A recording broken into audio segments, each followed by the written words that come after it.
All right, so I've formally started the recording for our meeting tonight. My name is Chris Brown. I'm the Director of Community Development for the City of Hoboken. Uh, this meeting is for the Garage B redevelopment project. This is our second community meeting. The first was a few weeks back, a couple of weeks back. Uh, the meeting will be led by Skylight Residential Acquisitions Group. Um, Led by Russell Tepper. He's going to go over the some responses to a lot of questions, some questions that came up at the previous meeting, in terms of the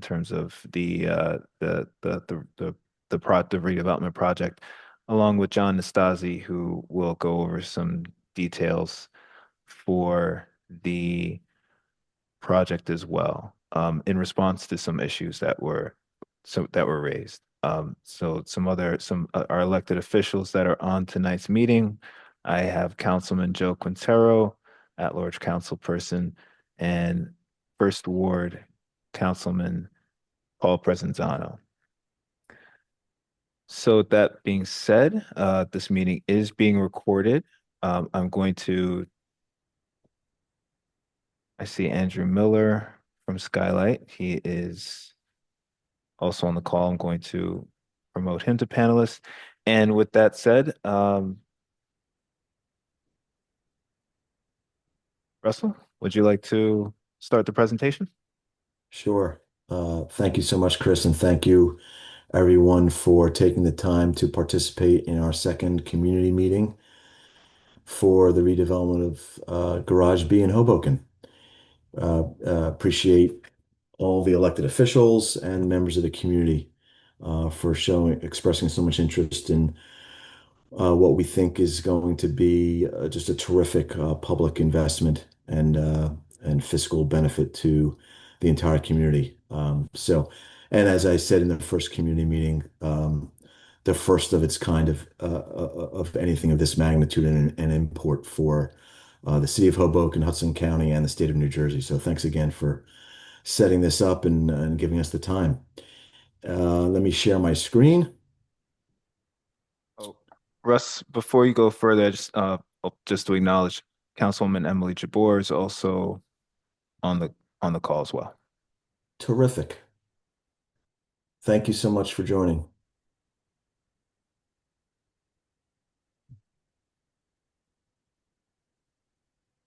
Okay. Hopefully everybody can see the screen without issue. Looks good. All Looks right, great. great. Okay. Um, I understand that there might be some participants or attendees in this evening's meeting that didn't necessarily participate or attend in the first community meeting. So we might say some things to here that sound repetitive to others, but not to some. So if you could bear with us, we'd appreciate that. This merely is just, our cover page presentation of what the new development on the property will look like, as you can see right here, the building in place of the existing garage. But let's get to the meat of the meeting. So, um, as most of you know, the redevelopment plan that was approved several months ago contemplated for Garage B contemplated the replacement of the garage with some very important components. One of the most important of which is to bring workforce and affordable housing in a meaningful way to the city of Hoboken to help address a significant undersupply and a significant demand for that kind of housing. So the first main component for the redevelopment is to deliver over 400 workforce and affordable housing apartments. Um, and we, as well as the city and the county, all agree that it's important for when those apartments are built that the initial priority is given to those that live in the city, that are public employees, as well as in the county that are also public employees, that haven't yet been able to uh, affordably live in the city. And so delivering over 400 apartments is going to make a decent dent in that. Our plan currently is actually 410 apartments. And as I've noted in the past, 80% of those apartments will be workforce, and 20% of them will be capital A affordable, meeting the required levels of AMI. And also, none of the apartments will be market rate apartments. This is a completely public project that we are sort of leading the redevelopment charge of. The program will also include a 75,000 square foot public school. We've had um, a number of conversations with Dr. Johnson about that, who from the onset and continues to be very supportive of including a school in the program. Someone's got some background noise there that makes it a little difficult to hear. And then we have also included just under 32,000 square feet of commercial space. Uh, Approximately a third to a half of that is at the streetscape to help activate the streetscape. And the rest of it is on some upper floors to provide some office space, community space, and other similar uses. And then obviously we're replacing the garage with a new state-of-the-art garage. So that's the program for the project. The building will be LEED certified, most likely LEED silver, by the way. Um, that's, I believe, required by the redevelopment plan. And as the design of the product evolves, we may achieve a LEED certification beyond that. We'll see how the design evolves and what's possible there. But at a minimum, the building is anticipated to be LEED silver certified. Russ, while you're switching slides, I'll just say Councilman Michael Rousseau has also joined the call as well. Good evening, Councilman. Hello, everyone. Hello. Um, so just some big picture highlights to focus on. Again, some of these were talked about in our first community meeting, but are worth repeating. This is truly a transit-oriented mixed-use project. You can live, you can work, you can learn, and you can play here. I know that's a bit of a catchphrase that people have heard, if not in the real estate industry, but in the market as a whole. But the redevelopment of this property will actually serve all of those categories. So we wanted to highlight that. Again, we're bringing new, currently unavailable workforce and affordable housing to the community, none of which is market rate. Really important, the building will be built completely with union labor. And then who knows, most likely a number of the people that actually build the building might very well live in the building once it's complete, which would be great because you can ensure some really high quality construction if someone's building where they're going to live. So, but it will be a completely union built project. The property is currently owned by the city, and the city will maintain ownership of the property. And the redeveloper Skylight will enter into a long-term ground lease with the city um, to allow for the redevelopment to occur and for the operations of the building to occur once completed. And then at the end of that ground lease, the land that they still own and the building itself that's built on that land will all revert to the city. And in doing so, it'll provide opportunities for the city to meaningfully increase their revenue, not only during the term of the ground lease, as a result of there being greater revenue streams from the project, which we'll speak to in a slide or two, but also once the ground lease is expired, which is intended to be concurrent with all the debt obligations associated with the project being paid for and fully serviced, then the revenue from the project, from the building, will obviously grow dramatically, all of which will be to the benefit of the city. And then some also very important things that are important to good planning. We're activating a streetscape much more so than currently is. We're going to be very environmentally sensitive in our design. There are some comments and questions about both of those items in the first community meeting. And when John speaks in a few minutes, he'll address that some more, in addition to the existing mural and how we're going to incorporate that into the building. Um, and again, of course, we're replacing the garage, as we've spoken about on a number of occasions. So one might ask, how is this all going to get paid for? Since the city will not be bonding for any of these improvements. Yes, this is a publicly funded project, but the city has made it clear, and it has been our intention from the get-go to fulfill that desire by the city to be able to finance this entire project without the city having to bond for it.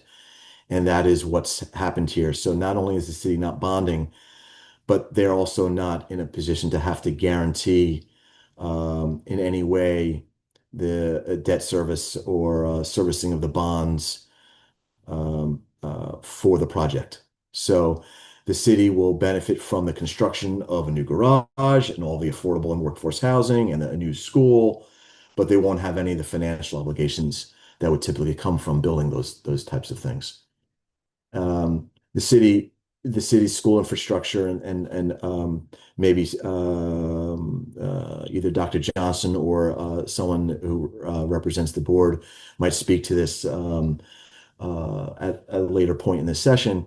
But I think it's well documented the city's school infrastructure is challenged and at capacity, and so being able to develop a school again without the city or the school district having to bond for it is something that we're looking to accomplish here as well.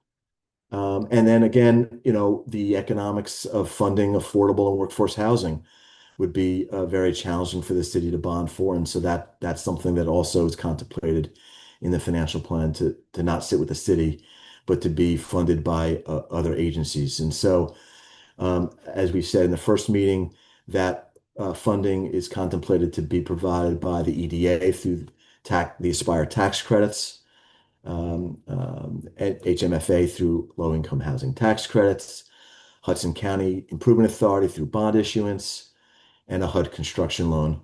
And again, no financial commitment from the city. And then each year, once the building is complete, there will be a need to fund, to service the debt and service the bonds, and the revenue stream from the building will do that. And then excess revenue after all those obligations are serviced will be paid to the city. The city will receive all of remaining cash flow after operating expenses and debt service are paid. And as time passes over the term of the ground lease, that net income is anticipated to grow pretty dramatically because the revenue is anticipated to grow at a faster pace than the operating expenses, and the debt service is fixed year in and year out over the entire term of those loans and the bonds. And so if your revenue is going up and your expenses are remaining fairly stagnant, you can see how your net income would increase over time. So that's going to provide, some really great news over the long run for the city.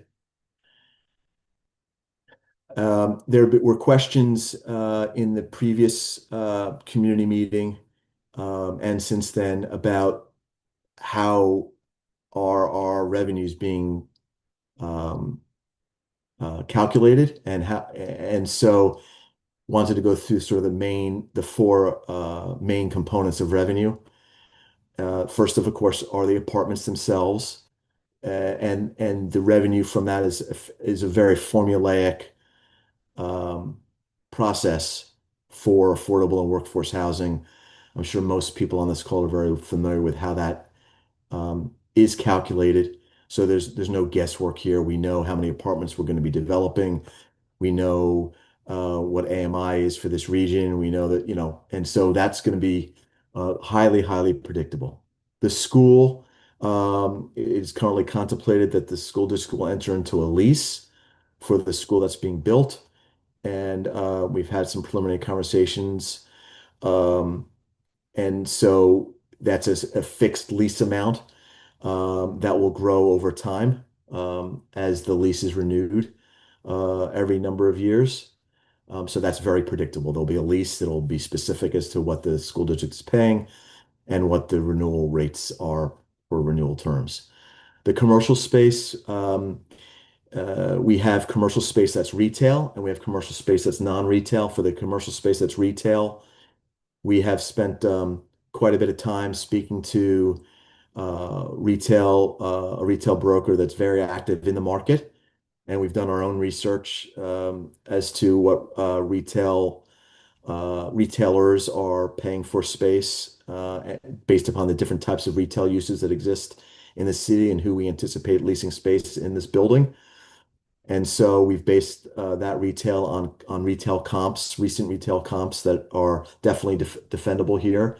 And frankly, we've discounted them a little bit. And honestly, the retail space is really important, even more so for how it's going to activate the streetscape and provide a service to those that are living in the building, working in the building, but even more importantly to the entire community. So for us, it's a little bit more important as a way to make sure we lease that space to retailers that are going to further improve the experience of people that are in the community, as opposed to, getting every nickel and dime out of the retail tenant. So the experience there is going to be just as important.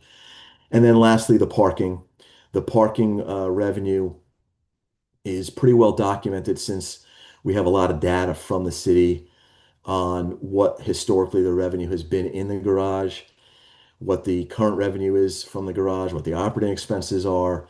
And what we've done is taken that information, provided a pretty typical inflationary factor to that as we go forward into the future, um, and then also increased it just as a result of the additional demand for parking that will occur because the garage is going to be a bit larger to accommodate the additional program components that are being built on the property. So again, that we expect that to be highly predictable too. Um, Questions were also raised at the last session.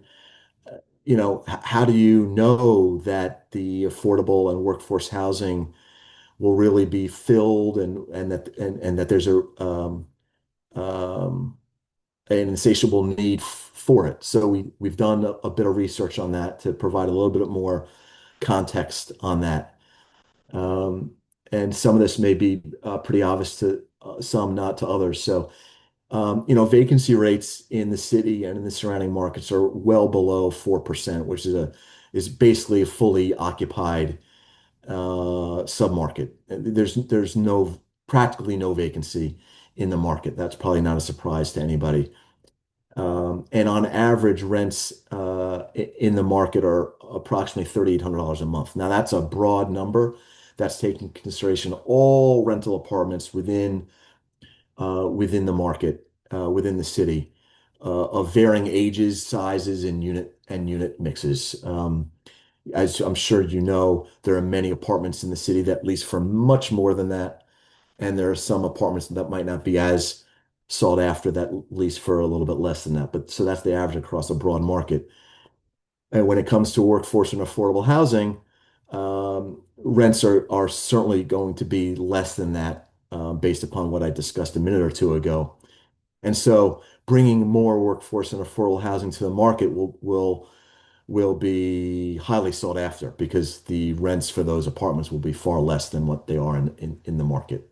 Uh, um, and to that, my second bullet here, since 2022, so since we basically uh, were dealing with the pandemic, when we started to come out of that, market rents have skyrocketed. I mean, they've been really high. They've been grown on average about 6% per year, and and household incomes have barely increased to meet inflation. So you can see the challenging dynamic there, right? And that makes it even more difficult for teachers, nurses, other public employees, police officers, sanitation workers. There's so many I haven't mentioned to, be able to find affordable housing. And so bringing more affordable workforce housing will help them, again, address that challenge. This is an interesting statistic. About 30% of Hoboken residents spend more than 50% of their household income on rent, which is staggering. I mean, typically, if you look at like sort of federal statistics, it's really not a financially astute position to be in to spend really more than like 30% of your household income on rent. So to have 30% of Hoboken residents spending more than 50%, that again sort of highlights the need to provide alternatives that are less expensive. Um, as far as low and moderate income residents, um, public employees are really challenged. Nearly 27% of households in Hoboken are classified as low and moderate income. Yet there's no supply that exists for low and moderate income housing. So imagine, bringing 410 apartments when you'll see in a lower bullet there, there's, over 22,000 applicants for affordable housing in Hoboken. 410 doesn't seem like a lot. And I would imagine that when we build these apartments, if we are given the opportunity to do so, those apartments will rent quite quickly.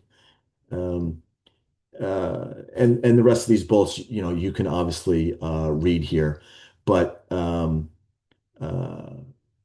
when there are people that are earning 120% of AMI cannot afford, um, okay, are not eligible for affordable housing, the need to bring workforce housing into the market is important for them as well. Um, so why move forward now? Why is this so important?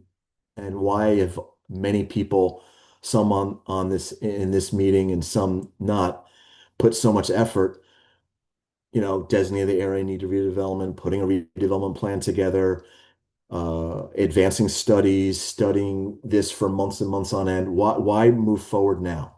So one of the main reasons for that is that um, funding through public agencies that are not municipal is available to make this happen. And no one can, with a straight face, guarantee that those non-municipal public agencies will be able to fund a project like this um, in the distant future. A prime example of that is the EDA. The Aspire program is a terrific program. It's attracted a lot of attention. There's a lot of demand for those tax credits because it really allows for, many projects, private and public, to be affordable. But that's not a bottom, a bottomless pit. I mean, there's the capacity challenge there, and so we want to be able to advance this project and get in the queue with the EDA while there's capacity for it, and while um,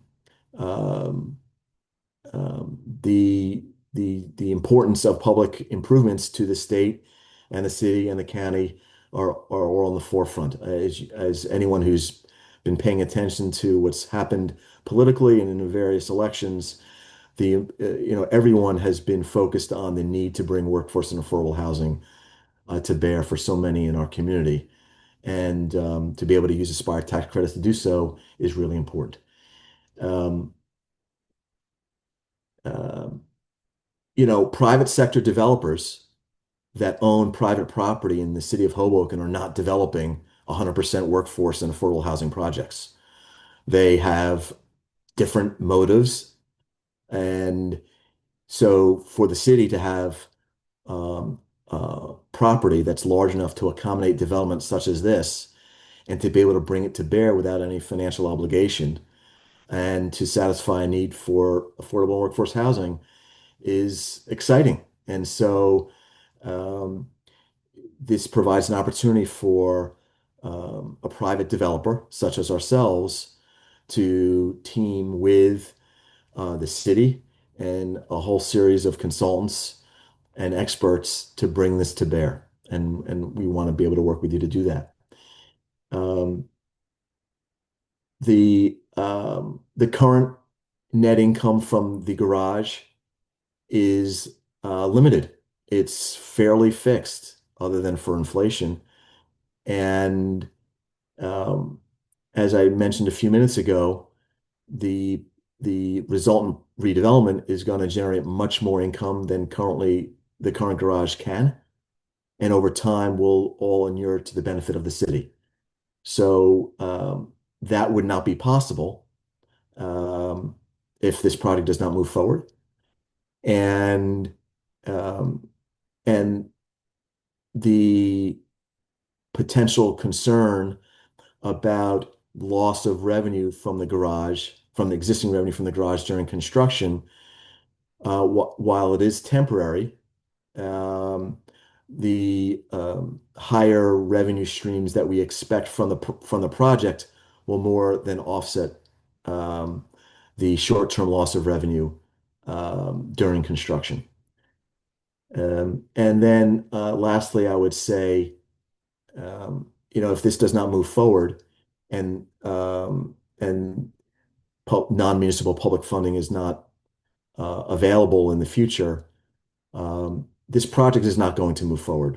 This is something that comes about um, rarely to have all these pieces of the puzzle available to us. And if this does not move forward in the future, the city is in a position where they need to replace the garage, which I think a lot of people understand is going to become necessary. The garage is very old and in significant disrepair.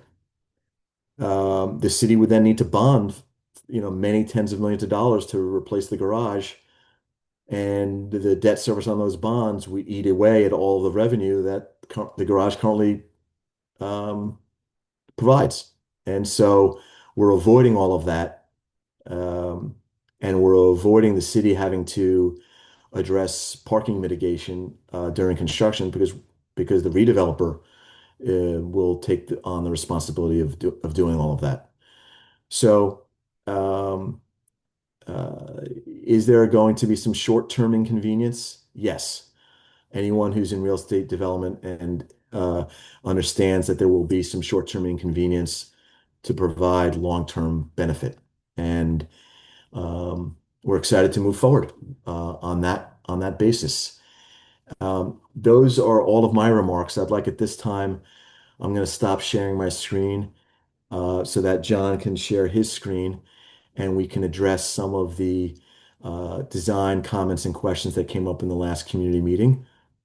And then after that, hand it off to anyone, council people, other people from the public that have any comments, questions that we can respond to. All right, it's all Thank you, yours. Russell. Thank you, Yeah, Russell. for sure. John, the floor is all yours. And just before John uh makes his goes into his presentation, Council President Jim Doyle has joined the meeting, and Sixth Ward Councilwoman-elect Diane Imus has also joined. Good She's evening to both of you. she's been sworn in, Chris, so she's just a council person, not elect. But anyway, thank you. Thank you for the distinction. You're on mute, John.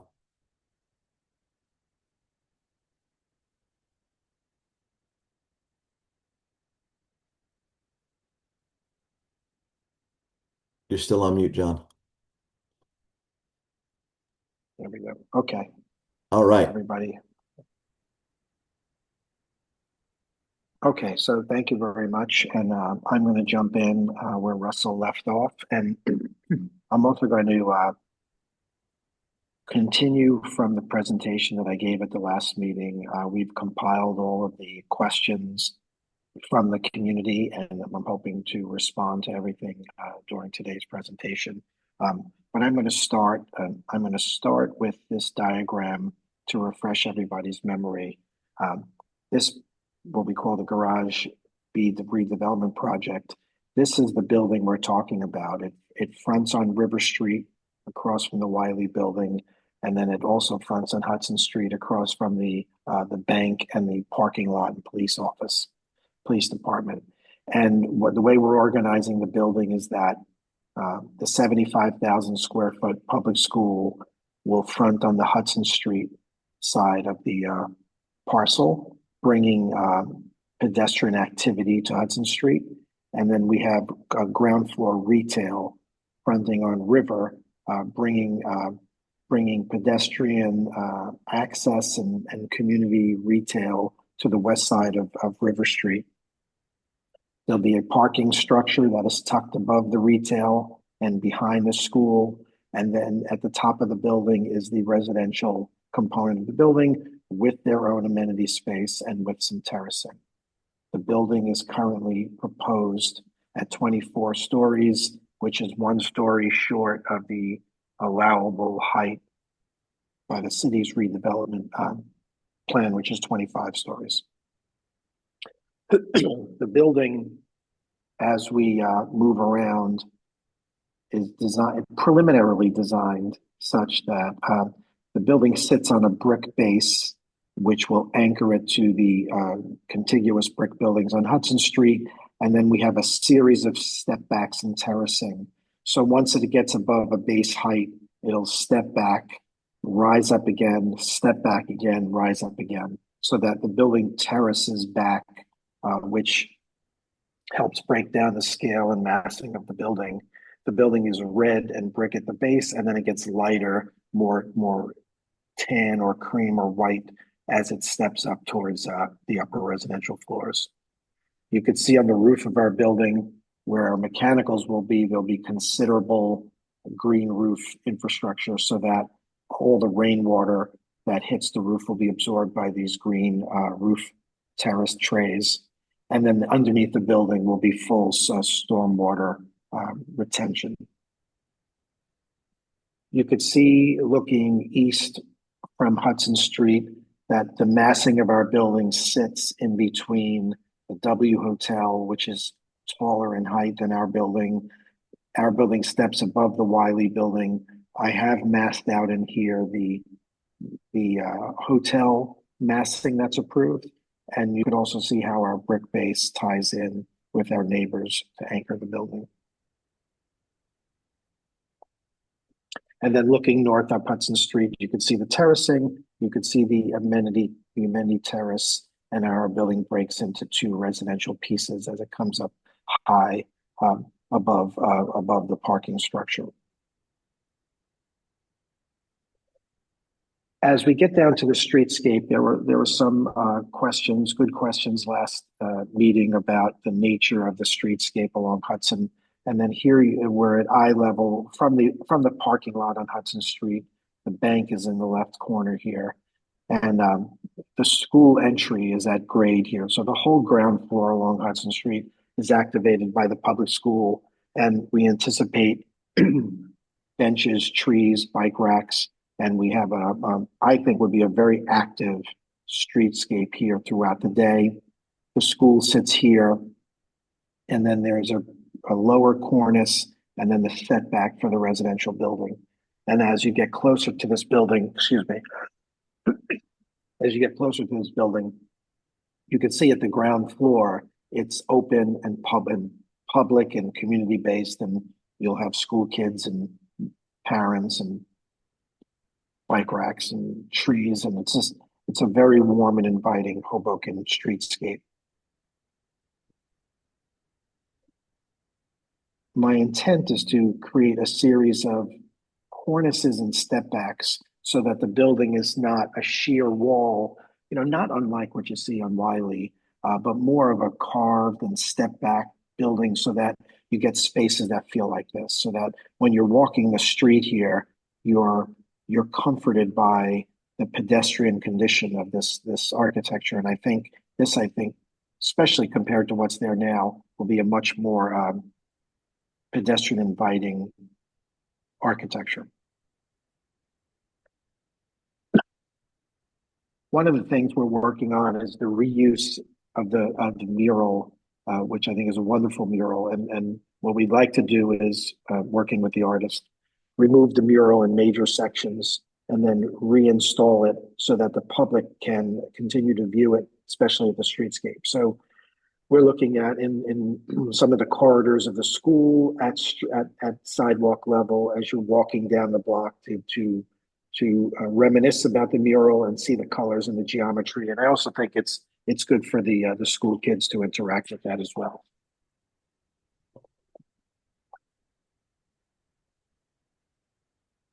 And then an image at dusk when you're pulling back, looking south on Hudson Street. The bank is on our right, and you can see the architecture. The value of the cornices and the step backs is that the building kind of articulates itself as it steps away. And you can see the upper part of the building is now stepped back 3 times.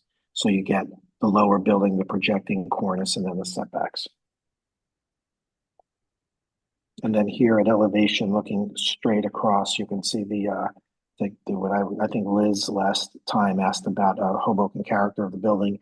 And I think this is a very Hoboken-centric architecture, especially at its base.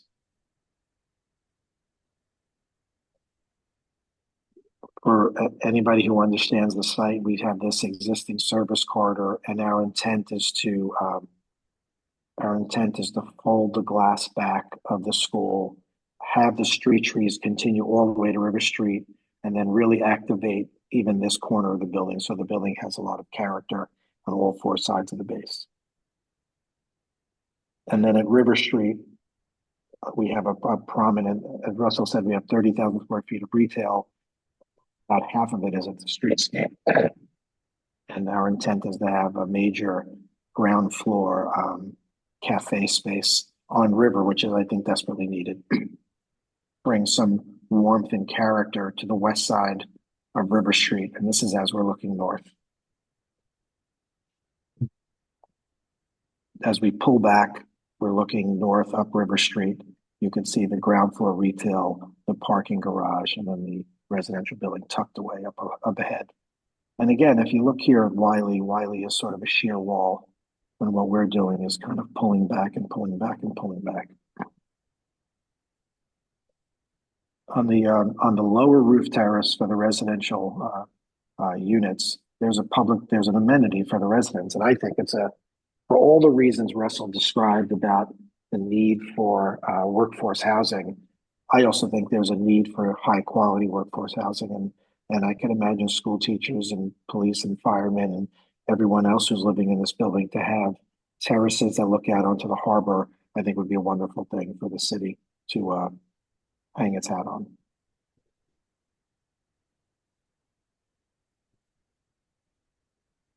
The next thing I want to talk about a little bit is we compiled our questions, and I know I talked a little bit tonight about step backs, but a couple things to understand. Somebody mentioned, will it create a wind condition on River? And again, without sounding like a broken record, I have a simple diagram here. When a building is a shear mass, it creates a wind condition.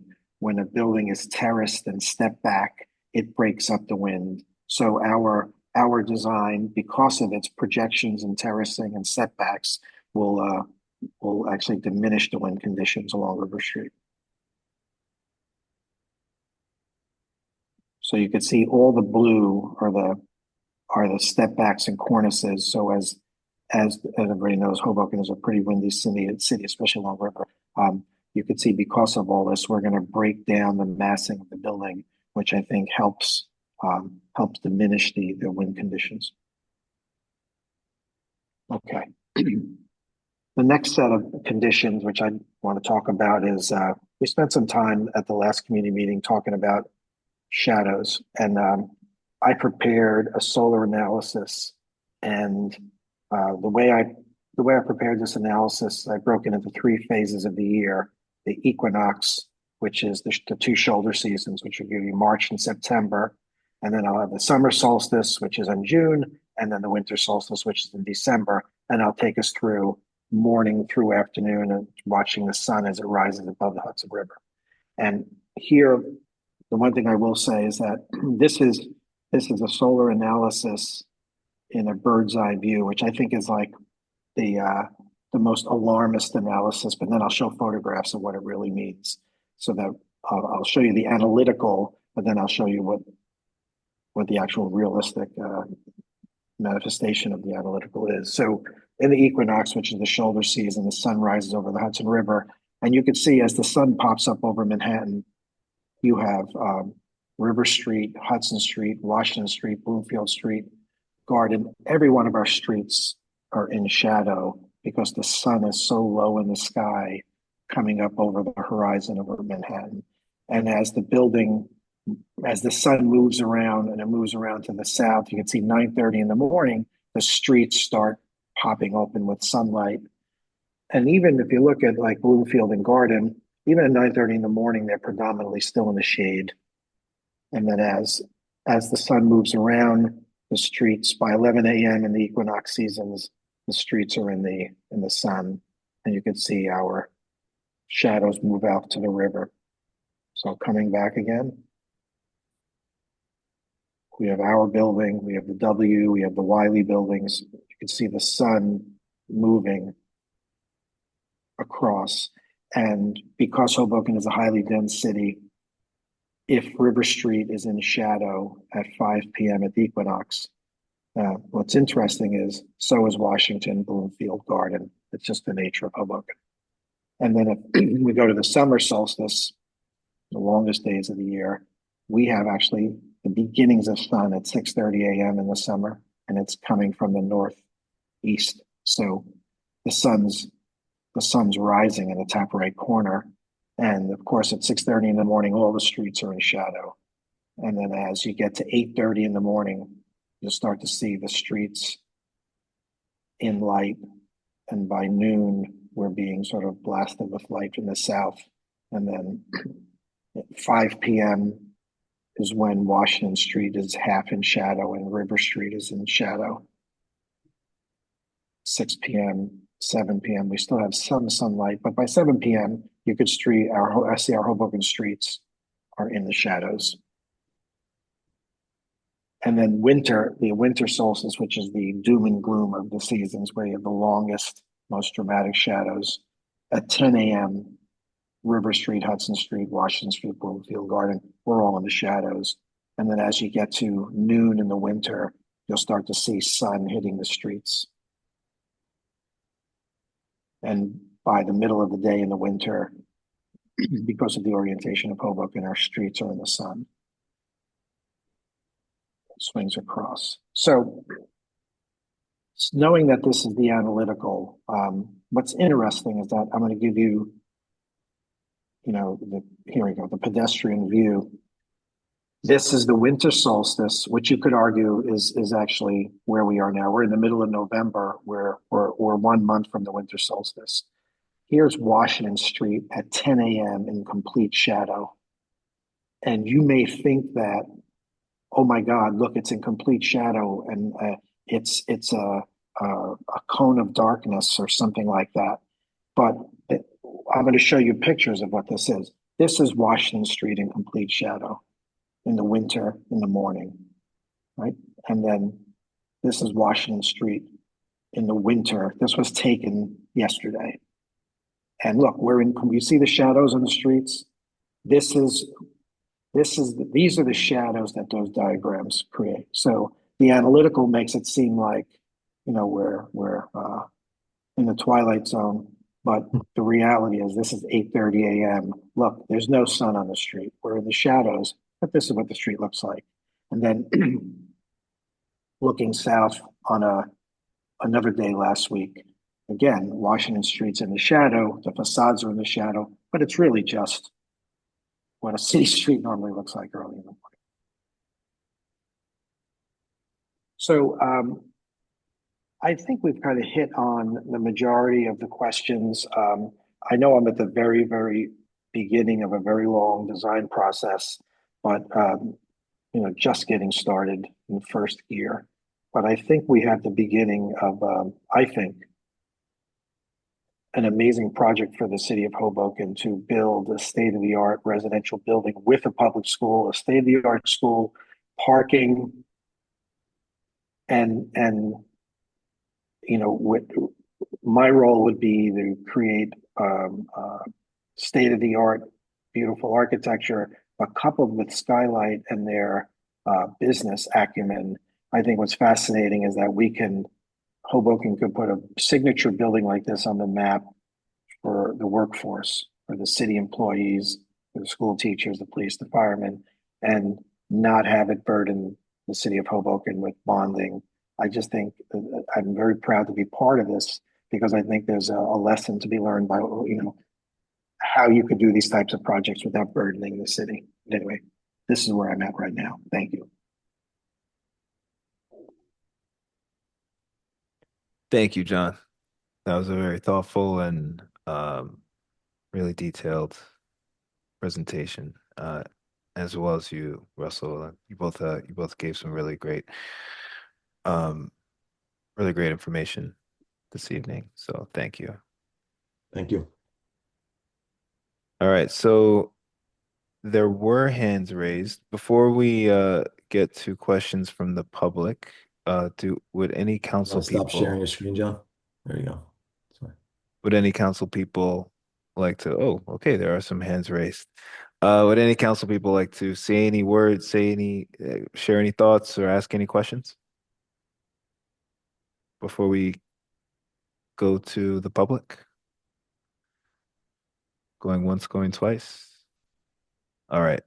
So Roberto Bertelli, and I hope that I've pronounced your last name correctly. I'm gonna allow you to talk. Roberto? Yes, hi, thanks. I had a few questions. First, for the developer, everything was presented without any single number. I'm not sure if the numbers are being held back or there is some appendix that shows how much you would do with the New Jersey EDA tax, how much you would do with the low-income housing. I'm not even sure, what the experience is of the developer doing a deal like this. So I would like to hear from the developer how many other buildings have they built with utilizing this source of financing, and whether New Jersey EDA is pretty restrictive as to what type of buildings they will allow and the conditions.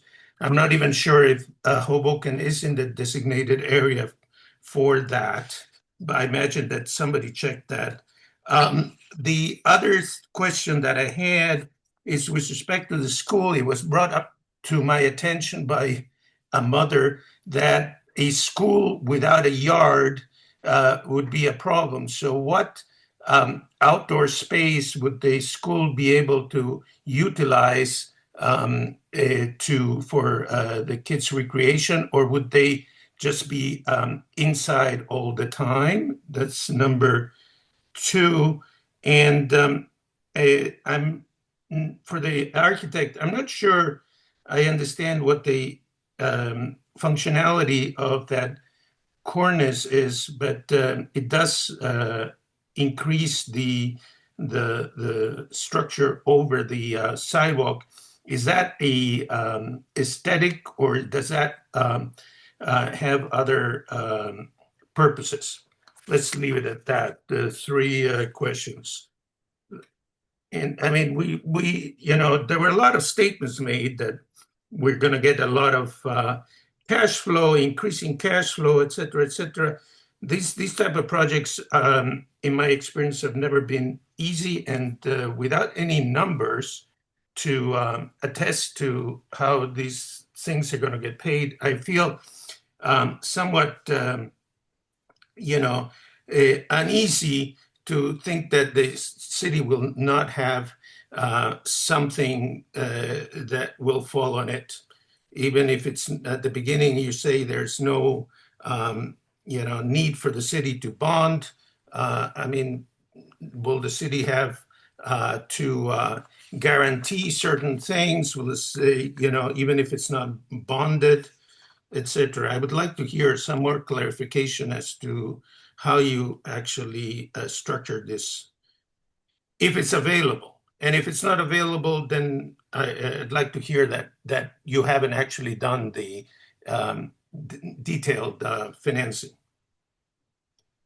Okay, so let me start responding to as many of those questions as I can, and then hand it over to John to respond to your question about um, the cornice. Um, so, as far as the Aspire program is concerned, yes, we have analyzed the eligibility requirements of that program. There are different types of Aspire tax credit levels that you can achieve. And what we are proposing to develop here not only is consistent with what the city is looking to have developed on the property per their redevelopment plan, but it is also meets the requirements of the Aspire tax credit program. So we have confirmed that. We would have definitely not included that in our financial plan if we did not know that we met the eligibility requirements for it. Um, we have done considerable analysis, and it is not possible to get into all of those details with the broader public at this time, because we have no way of getting a public agency like the EDA or the HMFA or Hudson County Improvement Authority to make an official commitment until we have been designated as redeveloper of the property officially. And we then can have much more detailed conversations with all of those agencies and start to put pen to paper with them. We have had initial discussions with all of those groups. They are all really pumped, very excited about the opportunity. They absolutely want to support the product financially, given what the program of the project is. But until we get designated redeveloper and we're able to make formal proposals, official formal proposals to those agencies and go through some levels of the process with them, it would be premature to share all those details here. As it relates to our experience, I can tell you that I have been developing real estate in New Jersey and in the surrounding communities for over 32 years. I have developed just about every asset class even beyond residential throughout that time. Many millions of square feet of office, warehouse, retail, thousands and thousands of apartments. I've also done for sale residential, and I've also done a number of public-private partnerships with local and county and state agencies for a whole variety of different financing mechanisms. So I do have a very large wealth of experience with that, as do my partners at Skylight and our partner, Slate Property Group, that's going to be our partner to assist with the construction of the building, that has extensive experience building affordable workforce housing as well. So we definitely check the box of experience, I can assure you, of this product type, of varying sizes, various sizing of investments, et cetera, et cetera. As it relates to the guarantees and the funding by the city has made it abundantly clear, and we listened, that we have put together a financial plan that does not require the city to bond or place any debt for this project to become reality. If, despite everything we've said and all the homework, we are unable to put all the financings in place that we right now are confident we'll be able to, but if for some reason that doesn't happen, then theoretically the project will not be able to move forward. We are not asking the city to bond for the project. We are not asking the city to put up any guarantees for the project. And none of the financing components require that. If I've missed, oh, the question about the school. I obviously do not represent the school district. If there's someone from the school district that's attending the community meeting this evening and wants to address that question, that would be great. If that's not the case, we can get back to you. I am not aware of any obligation for a school to necessarily have outdoor play area or recreational area in order for the school to be built. My hunch is that in urban settings, there are many schools that do not have mandatory outdoor space, but I'm not really the best person to answer that question. And the last question you had, if I didn't miss any, is best answered by John Nastasi. If you can, John, thank you. Sure. And Roberto, thank you for the questions. Actually, very good questions. The last one was the simplest, I think. The projections of cornices on buildings, I think, bring scale and character to a building, and especially one down low at the like above the school at the entry space, with the street trees, the benches, and the low cornice. The sidewalk feels more intimate, and it brings the scale of the building down to the human being. So any building that has articulation down low at the first floor, whether it's carving in or projecting cornices, I think it just makes the scale of that streetscape much more comfortable to walk in. And the opposite of that is a building that's a sheer wall. And if you ever walk down a street of a tall building with a sheer wall, it's just not comfortable. And you really want to make that space of the sidewalk of the space almost like a room, so that you feel comfortable walking in it. Thank you.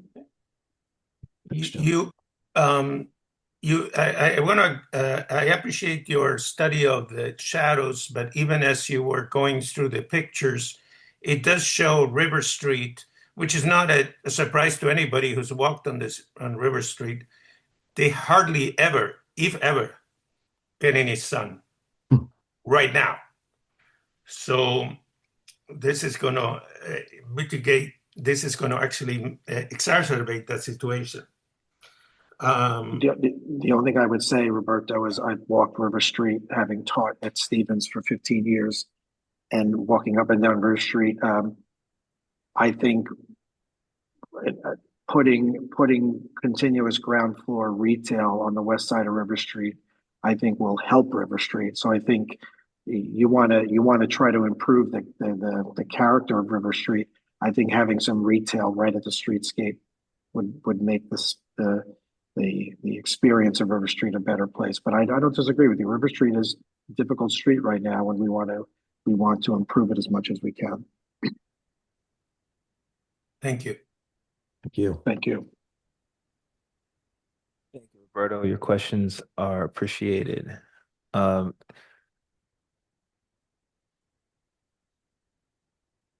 so I'm going to get to Dan Lahav. Before Dan Lahav give you permission to speak, I'll just say that there's a number of questions in the chat. It would be great if those that had questions in the chat could raise their hands and ask questions. So I'm not reading out a lot of questions to the public. It'd be better to just have participants ask directly. All right, so Dan Lahav, I'm going to allow you to speak. Okay, I hope that I'm being heard. Am I being heard? Yeah. Yes. Okay, great. There we go. So first of all, I think that the concept of redeveloping the current garage and using a creating a mixed-use building is wonderful. And I also think that from the point of view of the architect, a lot of demands, a lot of complexities that he needed to compensate for all. So I think generally that's a very nice plan for this building. But I'm worried from a financial point of view. And when I'm looking at the city, what I think is most important is how we can raise revenues for the city. Now, the building is located in a very special place, very close to the public transportation hub, to the path. We don't have a lot of opportunities like that. And when you look at what's happening in Jersey City, you see how you can utilize this potential. So if you take one building like that and you maximize the financial potential for the city from it, it can benefit you for many, many years, for probably the next 50 years. But if you're doing the others, if you were not maximizing it, you're failing for the next 50 years. And I feel that I do understand, the architect said that, the limitation is 25 floors. I think that's something that we should consider maybe changing for the benefit of the city. This is a public property, definitely, and maybe for other private opportunities around it that would also raise money for the city. And also, when I'm looking at the opportunity to build some housing, I'm not sure that that's the best place for housing. This is the best place for business.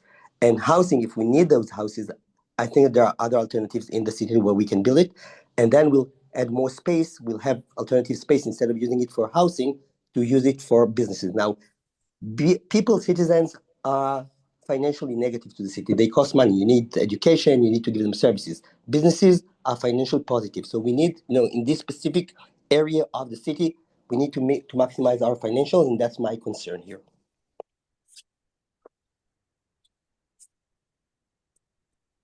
Thank you, Dan. Was there a specific question? I mean, your comments are obviously appreciated and insightful, but just before I move on, did you have a specific question for myself, Russell, or John? So I included a few questions in the Q&A. They're mainly about the numbers. Again, I understand that some of the numbers you don't want to share, but I wanted to understand what the number of 400 is coming from. How do we know that we need those people? Have we checked when we're saying that there is a shortage in those housings? Have we checked, what's happening in other markets around us, in Jersey City, in Union City, in Weehawken? Not all people need to necessarily live in Hoboken. And again, if they live in Hoboken, there may be other places that would benefit the city more than utilizing the best space for commercial use in the city. So the number 400, I mean, John and Russell can jump in and I think they can go into more depth, but the number 400 is from the building mass, right? So 24 stories or 25 stories that's allowed by the redevelopment plan, and then you look at the lot coverage, you look at the building mass and the envelope and um, uh, what kind of units could be placed within the building and amongst all the other units, amongst all the other uses, and that's how you get to the 400 yield. So it could have been 350, it could have been 450, but 400 is estimated based on the envelope. John, is that accurate? I think that's pretty articulate, yes, and that's pretty much how we came up with that number. The only thing I would add is that we have an even mix of 1, 2s, and 3s in our mind, and when you start to lay these things out preliminarily, that's pretty much the target that we hit, which was the 400 units. Got it. Thanks, John. And in terms of the 4% vacancy Russell, you want to chime in? Um, I mean, not that's just fact. I mean, that it doesn't take it's not difficult research to do to determine through a whole variety of reports and associations that the vacancy rate is next to zero in the market. And I would say the surrounding communities really just exacerbate that.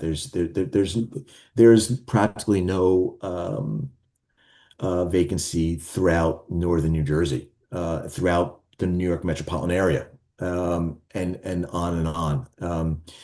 But the research for the city of Hoboken and Hudson County and the surrounding northern New Jersey counties all tell the same story, that there's an enormous demand and very, very little supply available.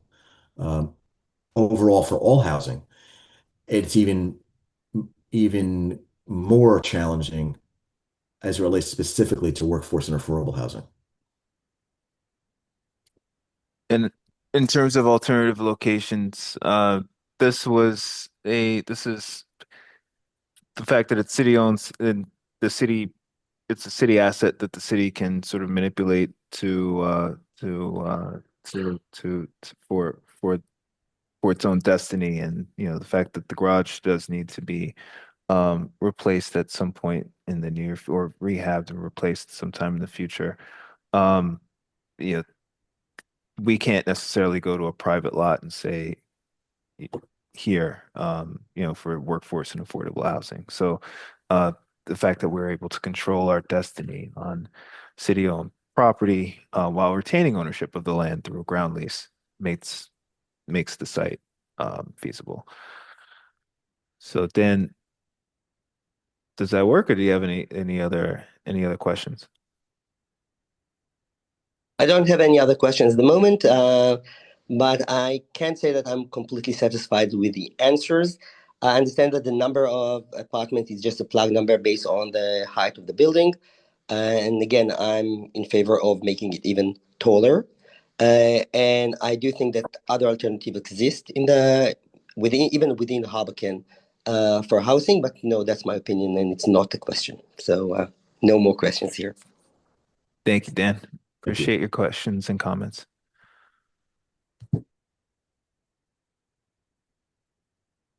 Ron Hine, I'm going to allow you to speak. Ron, you there? I'm here. Hello. Hey, Ron. I'd like to comment on three issues. First, density, and then parking, and then the affordable workforce housing. So, from what I understand, this is a 800,000 square foot project. And typically, in measuring density, you look at the floor area ratio. So, which is known as FAR. So I made a calculation based on the lot size and came up with an FAR of 15.6, which is basically off the charts. If you look at the density in Manhattan for the highest residential density district, the cap is 12. In Hoboken, your typical 5-story walk-up covers 50% of the lot and has an FAR of 2.5. So I think this is for people to understand the massiveness of this project. You really do have to look at FAR. And some of the other buildings in the neighborhood that have been pointed to, I think, have much smaller footprints. I can't say what the FAR is, but my guess is it's substantially less. As far as the parking is concerned, I think it's really important for the city to have a strategy. All the municipal parking garages have come to the end of their useful life. And obviously, you can't do them all at the same time. You're going to have to phase them in one at a time. And before you start tearing down one structure, the city really should be looking to create a municipal garage elsewhere in town. One of the problems is that this particular neighborhood has, I calculated, close to 4,000, a capacity for 4,000 parking spots. So you have the 3 garages on Hudson Street, the municipal garages, and then you have massive parking garages underneath the Wiley Building, the W, the corporate center between 2nd and 3rd, and then 333 River. So you're forcing, for anyone that needs to go to those garages to park, you're forcing people to drive through town to get there. And so you have 70% of the capacity of the municipal garages just in this one neighborhood. So I think it's really incumbent upon the city to rethink the citywide strategy. And ideally, you want garages at the perimeter of town so it captures those cars before they spill into the city streets. As far as the workforce and affordable housing is concerned, we've been talking to other developers and as well as people who have experience in building projects, and they simply say the numbers don't work. So what I fear is that the city is giving us a false promise that they can actually deliver 100% affordable and workforce housing. The current way affordable housing is created is each new project has to provide 10%. So it's the 90% market rate that's allowing developers to do that.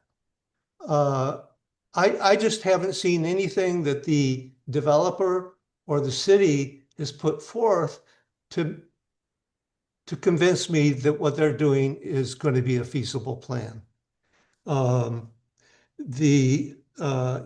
We've had the Section 8 program in Hoboken, which dates back to the 1970s, and the subsidies that the federal government provides to make that program work are substantial. And I just don't see anything like that existing at this point. So I just am very skeptical about all these promises for 100% workforce and affordable housing.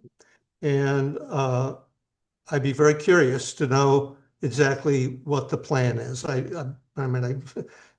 saw the last presentation and this one as well. And you list the 4 sources, but it just doesn't, I just don't see how that's going to do it. So I don't really have any questions. I just wanted to make those comments. Thank you very much. So in response to some of those comments, we're not making any promises. We are putting forth a plan that is consistent with the city's redevelopment plan that was approved quite a long time ago, and have come up with a creative solution to achieve those goals. And it is achievable.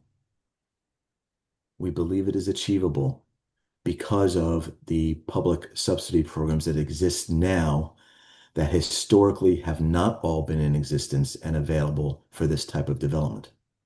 So one of the points I made earlier was, in essence, let's strike while the iron is hot. That's a phrase, but and I'm not trying to be cute about it, but there are programs that are available that have funding capacity to support developing something that frankly has not been done before because it hasn't historically been financeable to do before.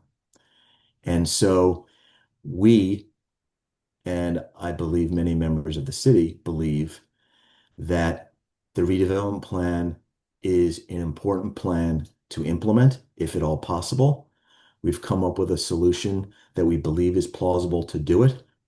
And since we as redeveloper have agreed to front the costs to advance this redevelopment, it's in everyone's best interest to see if we can be successful. I can appreciate skepticism, but that to me does not necessarily suggest that we should not try really hard to make it work so that we can provide something that the public is in so great need for. And that is housing that people can afford to live in the city and in the county that they work in.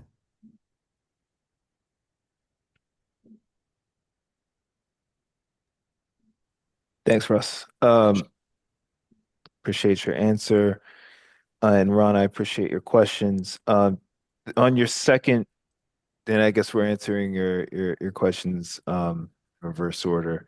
The question on the municipal garage being placed somewhere else in town is a very, very interesting and salient point.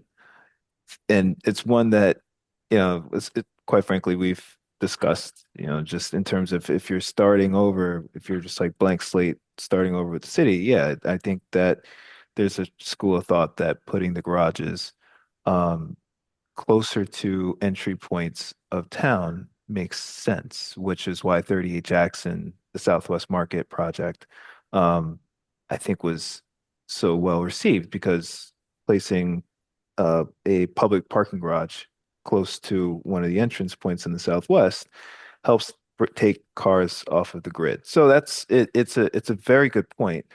Um, but then the question is, well, how do you do that? You have to acquire a very large tract of land, and then you have to build a parking garage.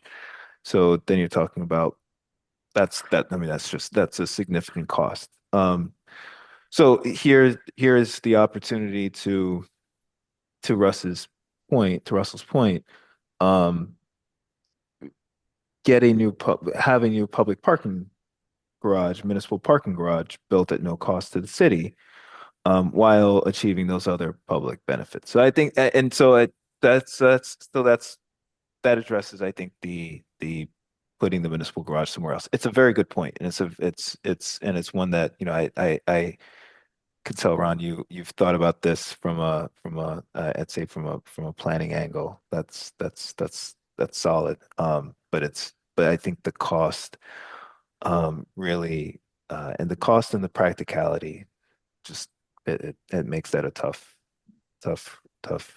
hill to climb. Um, am I missing anything, or Ron, did you have anything? Uh, I I just intended those to be comments. I didn't really have any questions. Okay, that's fair, and I appreciate your comments as always. Thanks, Ron.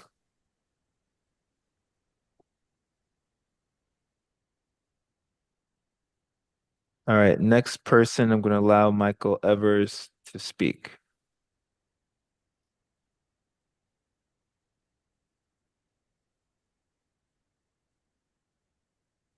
Can you hear me now?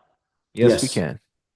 Okay, great. I have to add one more question to my list after listening to Ron's latest exercise in obscurantism. And I have to ask you, Ron, how you sleep at night peddling the kind of BS that you are putting out here. You know very well that rearranging all the parking garages in Hoboken isn't going to work because most of that land is owned. When did you learn anything about the Section 8 housing program, which I've been a landlord of for the last 25 years. Okay. And how do you go there and make those statements that are just ignorant beyond ignorant just because you don't like the idea of a big building being built, near the sacred nesting ground of whatever it is, that bird that you like so much. I don't understand what you have to do to stop a program. That's just a question for you, Ron, and it'd be nice to So, hear you write about it somewhere. so, But so, back to the uh, project. so, Mr. Evans, I would just say just for civility, like, Ron's not able to respond. So Fair just, enough. Fair enough. Fair enough. yeah, I withdraw the question. yeah, Okay. thank you. The basic question I had to the developer is this. Okay. I appreciate that everybody's all worried about this project, but correct me if I'm wrong. Hoboken's participation in this project is basically to lease the land to your development project. Is that a fair characterization? Yes. Okay. So if you don't get the funding or you don't come up with some funding to make this thing happen, it doesn't occur. And what are the bad things happen to Hoboken? Anything? They're unfortunately left with still a 50-plus-year-old garage that needs to be replaced at some point. And But that doesn't But- emanate from your trying to put together this really great project. That's just what That's happens correct. because things. Okay, good. That's correct. Let's say that you get underway and you build this thing, okay? And I don't know, 2008 happens, whatever, for some reason, where the pandemic goes on for 2 years, and for some reason you default, okay? I don't think that'll happen, but just being Irish about the whole thing, okay? What would happen? Well, what bad things would happen to Hoboken at that point? Nothing to Hoboken. Yeah, you would default, and either the banks would take over and run the building, or whoever the lenders are, the investors. And if they defaulted too, Hoboken would wind up owning the building if they defaulted on the lease. Is that correct? Well, we haven't worked out all the details of exactly that level of backstop. But for example, the Hudson County Improvement Authority bonds are backed by the county. Hmm. So that there's, again, in your sort of doomsday scenario, the county would be backstopping that. And, the HUD construction loan would be one that, it's a construction loan that would then turn permanent upon completion. And then the debt service would be fixed, even though revenues are going up. So the likelihood of that scenario happening is very, very slim. But again, Michael, you make very good points, but we just haven't gotten all the way down that road in the details with the various agencies. But to the broader answer to your question is the city would not be in any way harmed. Last question. Is it fair to say, because the fact, I mean, I run affordable housing that's profitable, and I didn't even get to lease the land. I had to pay for it. Okay. Lots of people run profitable, affordable housing programs, workforce housing programs, commercial space, parking garage. Is there anything unique or unusual about this project that makes it radically different than many successful commercial projects that happen all over the country? No, I would actually say it's maybe even one of the most exciting ones because in addition to everything you said, um, there's going to be a brand new school too, and that's not something that you see every day.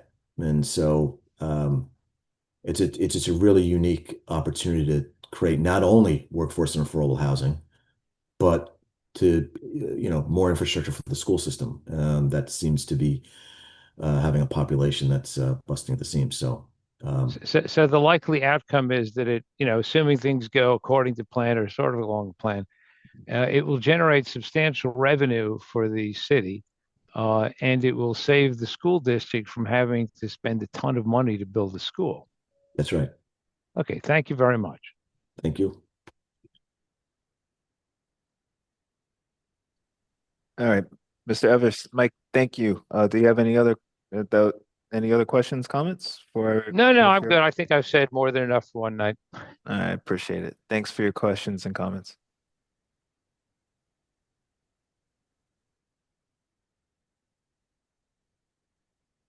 All right, Rosemarie Markle will allow you to speak. Hi. I have a couple of questions and maybe some comments. So this is a total of 400 units in this project? I believe that's what I heard. I could be wrong. You could correct me. Um, and as far as a comment was made by the developer that there's 27% of Hoboken households of low and moderate income. So are they living within the city, or we're just going to build homes so that people can have newer properties to live in? Two, how many employees live outside of Hoboken? Are we just building workforce housing for the county as well as Hoboken? I know plenty of people that work for the city that probably won't come back. And we do have employees, you have fire captains and fire chiefs making upwards of $300,000. They should be able to afford to live here. So do we really need 400 units? It seems like we went from a small garage to, my opinion, and I know I'm the minority in this, it's a monstrosity. We're overcrowded now. We have a 30,000 square foot retail space. And I believe right across the street used to be King's that's been vacant for how many years now? How are you going to guarantee that that space is going to be utilized? Stores close almost weekly on Washington Street. And lastly, how much will those parking rates go up for the residents that use those garages right now? So Yeah, in that's it. no particular order, Mhm. the parking assumptions that were made just to adjust for inflation. They would only we wouldn't have evidence to suggest that the rates should go up by more than the inflationary adjustments that have been made over time in the city thus in the past. So we've stuck with that assumption going forward. As far as the number of apartments are concerned, the Housing Authority has a waiting list of many, many thousands of people for affordable housing. And so I can't imagine a scenario at all where adding 400 workforce and affordable housing apartments would come anywhere near meeting the current need that exists, demand that exists. And if the household income of a public worker is in excess of the eligibility requirements for that type of housing, then they won't be able to lease that apartment. But there are many, many public employees and residents of the city and of the county that will meet and do meet those requirements. Um, did I miss? The retail space. Oh, thank you. The retail space. Yes, I appreciate it. Thank you, Rosemary. It's not 1,000 square feet of retail space. It is approximately 15,000 square feet of retail space at the street level. And the rest of it is commercial space on a couple of the upper floors of the building. That'll be could be some community space, office space, in other words, like non-point of sale, non-retail space. And so in that area, there is, a demand for service-oriented retail. And we expect that since the amount that is contemplated by the project is fairly low, just based upon the street frontage and typical depths of retail space, that space will lease fairly easily. So thank you so much for your question. I have one other question, if you don't mind. Sure. You'll be getting the funding for this. The city's not on the hook for anything, which is wonderful. How do you make your money back for this? Is it all through these rentals at these low income and affordable housing units? No, we're not going to own anything here. We are developing the property on behalf of the city's redevelopment plan. and we'll earn a fee for providing that service. But any net proceeds that result from the operations, the revenue from the garage, the revenue from the residential, the revenue from the commercial, the revenue from the school will be offset by the operating expenses to run the building and the debt service of bonds and loan. And then whatever's left will go to the city. We don't receive any of those funds whatsoever. So your fee, I'm sure someone knows what the fees would be that would be charged for this. Do you have any ballpark figure? Again, we're not at a point where we haven't even been designated as redeveloper. So it would be premature to get into those details. But the fee that we're being paid is no different than any other developer would get paid for building mixed-use project with affordable housing. It's a fairly simple calculation that will get addressed as we get through the redevelopment and financing process. All right, thank you. Yeah, you're welcome. Thank you, Rosemary. Appreciate your questions and comments. Jamie Machado, I'm going to allow you to speak.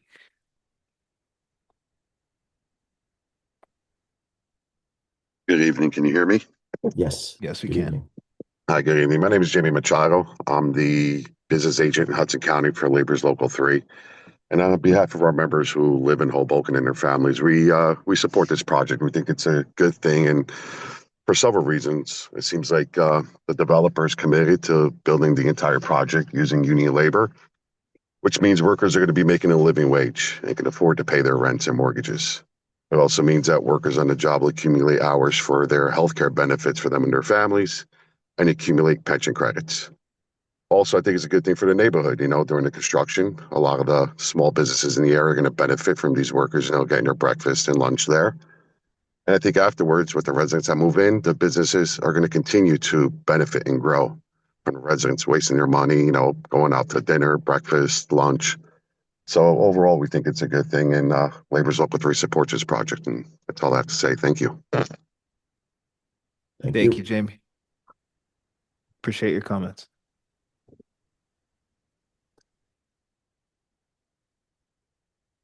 All right, next, Martin Anderson. I'm going to allow you to speak.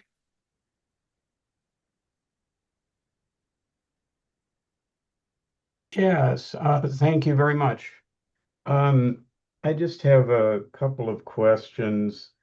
First of all, I don't know if this was covered already, but is there for this project a project budget contingency line? Because as you know, these projects tend to run over budget. They hardly ever run under. And wondering if there is a contingency line and what the percentage is. I mean, I believe every real estate project has a contingency, but also, I mean, Russell, I didn't mean to step in your answer, but also I think this would go into the category of we are so early on in where we are with the project that having that kind of detailed number is we're not there. But Russ, sorry, I didn't mean to step in it. No worries, Chris. No problem at all. But yes, Martin, there absolutely is contingency contemplated, as every real estate development I've ever done has contingency. And the amount of contingency that you typically contemplate varies by the complexity of the project, the size of the project, its location, any number of different factors. But yes, of course, contingency has been incorporated into our analysis. Thank you. Thanks so much. Also, regarding the parking garage component, how many, just a few quick questions. How many spaces will there be compared to the number that exists right now? Who will be able to park in those spaces compared to who does so now? And I think the question about pricing has already been answered, inflation rate. Sure. So the current garage has approximately 800 spaces in it. The new garage is currently contemplated to have approximately 880 spaces in it. The groups and individuals that are currently parking in the garage will continue to have the ability to park in the garage in the new garage.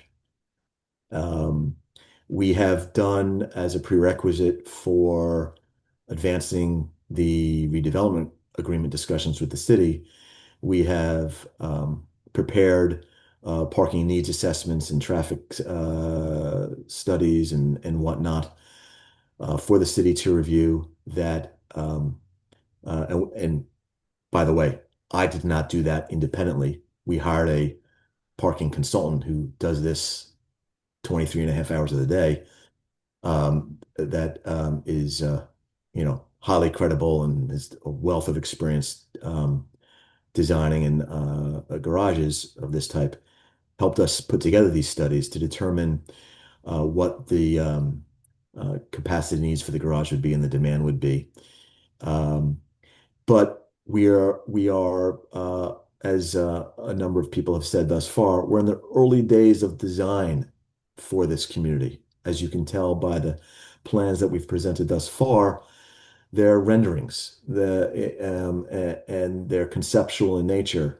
As we get further through the design process and spend even more time with the city and the city staff reviewing the studies and reviewing all sorts of very granular details, the precise size of the garage might change, and therefore the design of the building might change modestly. And that happens with every project. What you determine day one is hardly ever exactly where you end up with. And so we've committed to the city we've provided the city with a set of assumptions, and we've committed to the city to continue to work with them to evaluate and reevaluate those assumptions over time as we work through the pre-development process. And if adjustments need to be made, we'll work closely with the city and their consultants to do so. Thanks again. If I may just make one further comment, meetings like this, webinars are meant to engender civil public discourse. And I think if any member, any speaker begins to verbally attack another speaker, that is not in that spirit, and that such a speaker should be immediately muted. And I would hope that the city would try to enforce this type of reasonable form of communication and to suppress any other type. Thank you very much. Thank you, Mark. Thank you, Martin. And agreed. Appreciate your comments and questions.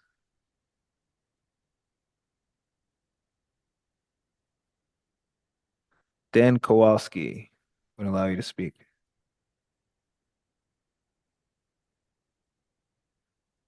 Thank you. I actually find this proposal interesting because of the mixed use, and especially of the school. As the Hoboken population increases, the need for another school is very apparent. I do have a couple questions. I'd like to ask them in sequence because they go to the issue of parking that Ron Hine raised. The current lot houses about 800 cars.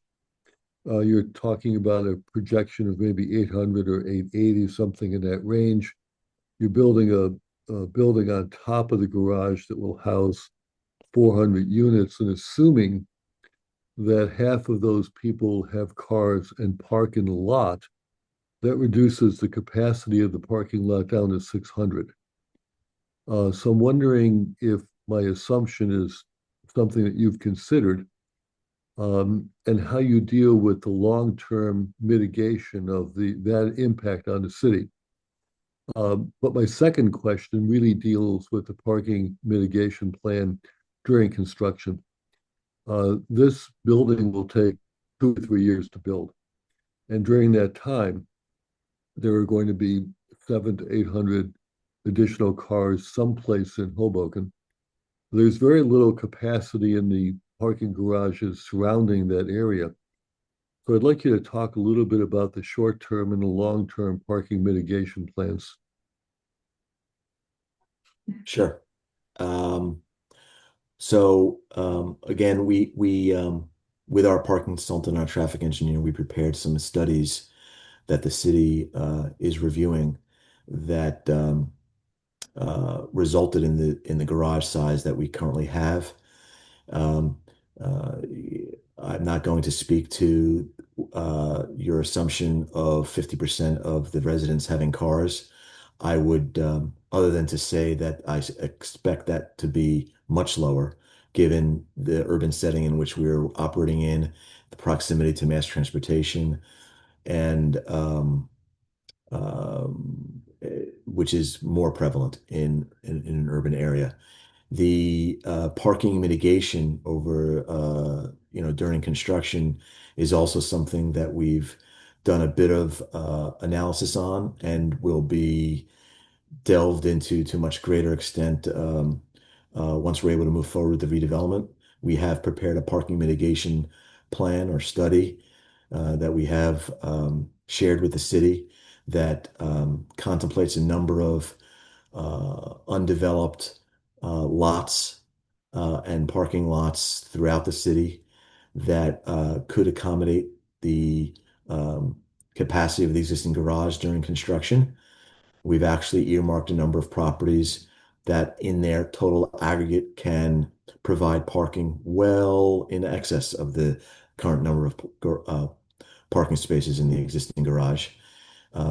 Once we're able to move forward with the redevelopment, we will obviously approach many of those property owners, some of which are public property, others of which is private property, to make those arrangements. And those arrangements will be put in place at redevelopers' project's expense, to the extent any shuttle services are necessary for some parking areas that are a little bit further away from the current property than ideal. We will provide those services as well. And the last thing I would say about that is that I believe there might be, but I can't say with certainty, there may be a number of larger office buildings in the downtown that have a meaningful amount of vacancy that in turn might have a meaningful amount of vacancy in their garages. And so we'll be evaluating those as well to see if they might be able to accommodate some of the parking that occurs in the Garage B garage. I have 2 more questions, actually. One, in the current federal political environment, HUD housing grants are probably not plentiful.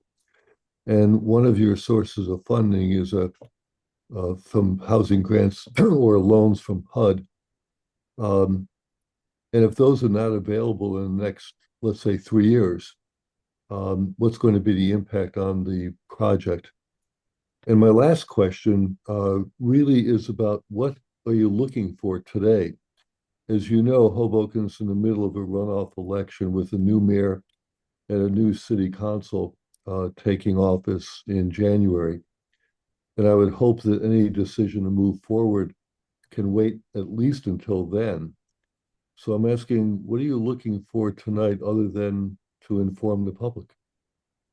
We are not seeking any approval this evening, nor was one advertised. We're just merely, as we did with our first community meeting, we are big believers in transparency and sharing as much information as is possible with the city, with the public, to understand what is being contemplated.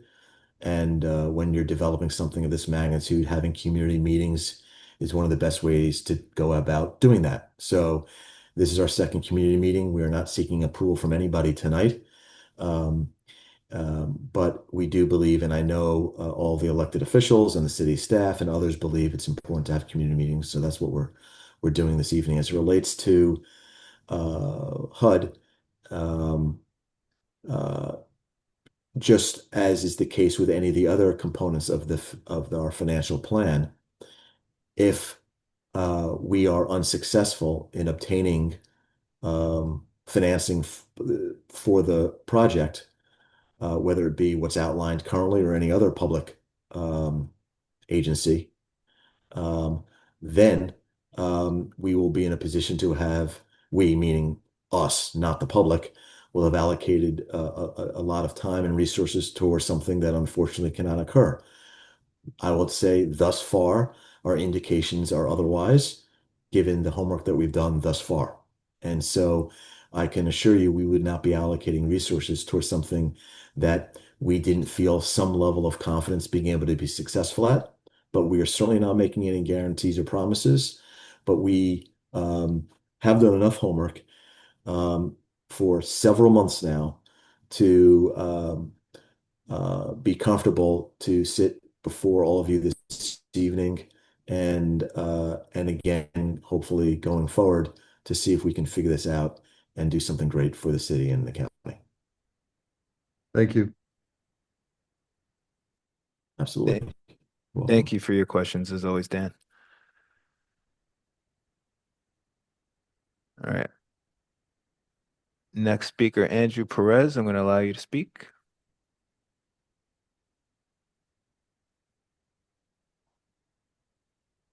Hi, good evening. My name is Andrew Perez. I'm the president of the Hoboken Police Benevolent Association, Local 2. Thank you for having this meeting, and our members are very excited about this development. It bodes well for our recruitment. As you know, it is police in New Jersey. It's been hard to come by in hirings and good candidates. Staggering numbers have hurt the state police, all police departments, even ourselves. We used to get about 250 to 500 applicants. In the last couple of years, we've had single digits, 6 applicants this year, 7 the year before, 9 the previous year. So, offering housing in a city that offers, a great new contract, thanks to our mayor and our council people, to attract policemen, to attract people to public safety, and to want to serve community. This building, everything they've done, they look like they've tried to fit everybody's needs, and I really appreciate what they've tried to do. Our members, and I'm sure all the state PBA really appreciates organizations that do this for the working class, unions, and people of Hoboken. So I really appreciate it, and thank you for your time. Thank you. Thank you, Andrew. And I'm sorry, Zach Bassini, I skipped over you by accident. All right, I'm going to allow you to speak.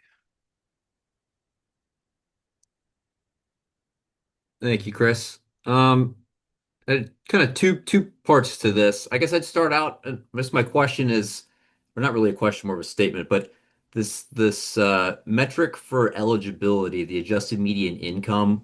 I don't know if anyone's had a chance to look at that, but uh, it's a median, right? So it's not even an average. So in a high income place like Hoboken or Hudson County, which where it's pulled from, that region one, if I'm looking at the right number, it's the median is $90,000, and on the top end of eligibility for this project for the workforce portion, it's like 107,000 for a single person household when it goes up.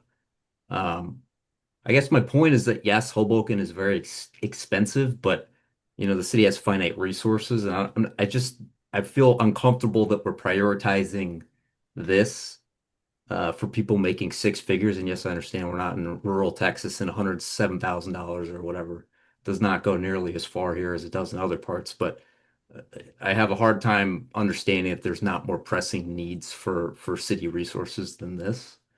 Um, Especially when it's, high-rise semi-waterfront living in prime real estate within the city. It doesn't make a lot of sense to me. Um, and it costs the city not just the cost of construction, but foregone tax revenue, revenue from the garage, which I got to imagine that resident parking is going to cannibalize revenue from that as well, and then the ongoing operation of the building. And another thing that concerns me is kind of this, the public employees receiving preference. With all due respect to Mr. Perez, a lot of government employees are compensated in non-cash ways, between health benefits and pension benefits. I mean, Hoboken Police, the average compensation is $250,000 between, it's not all cash, but I mean, that's not nothing. So I think that's very concerning to me. So those are, and I'm just wondering why we're settling So on that so for the so question. Zach, so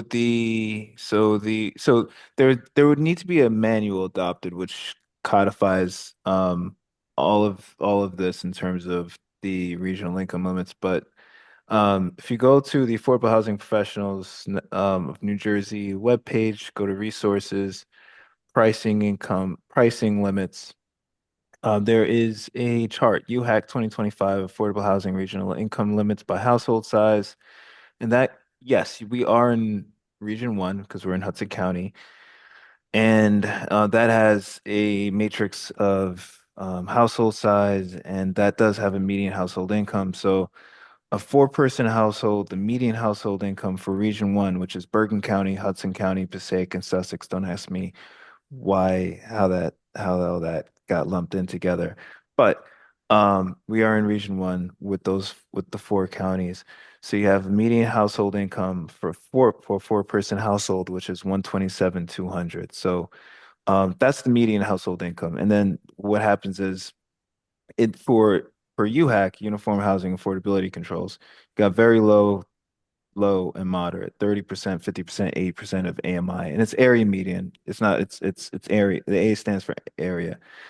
So for a four-person household, that's 38,000, 63,000, and 101 for a four-person household. So that means for moderate income, and that's affordable housing. Right? This is affordable housing, in that 30, 50, 80 split.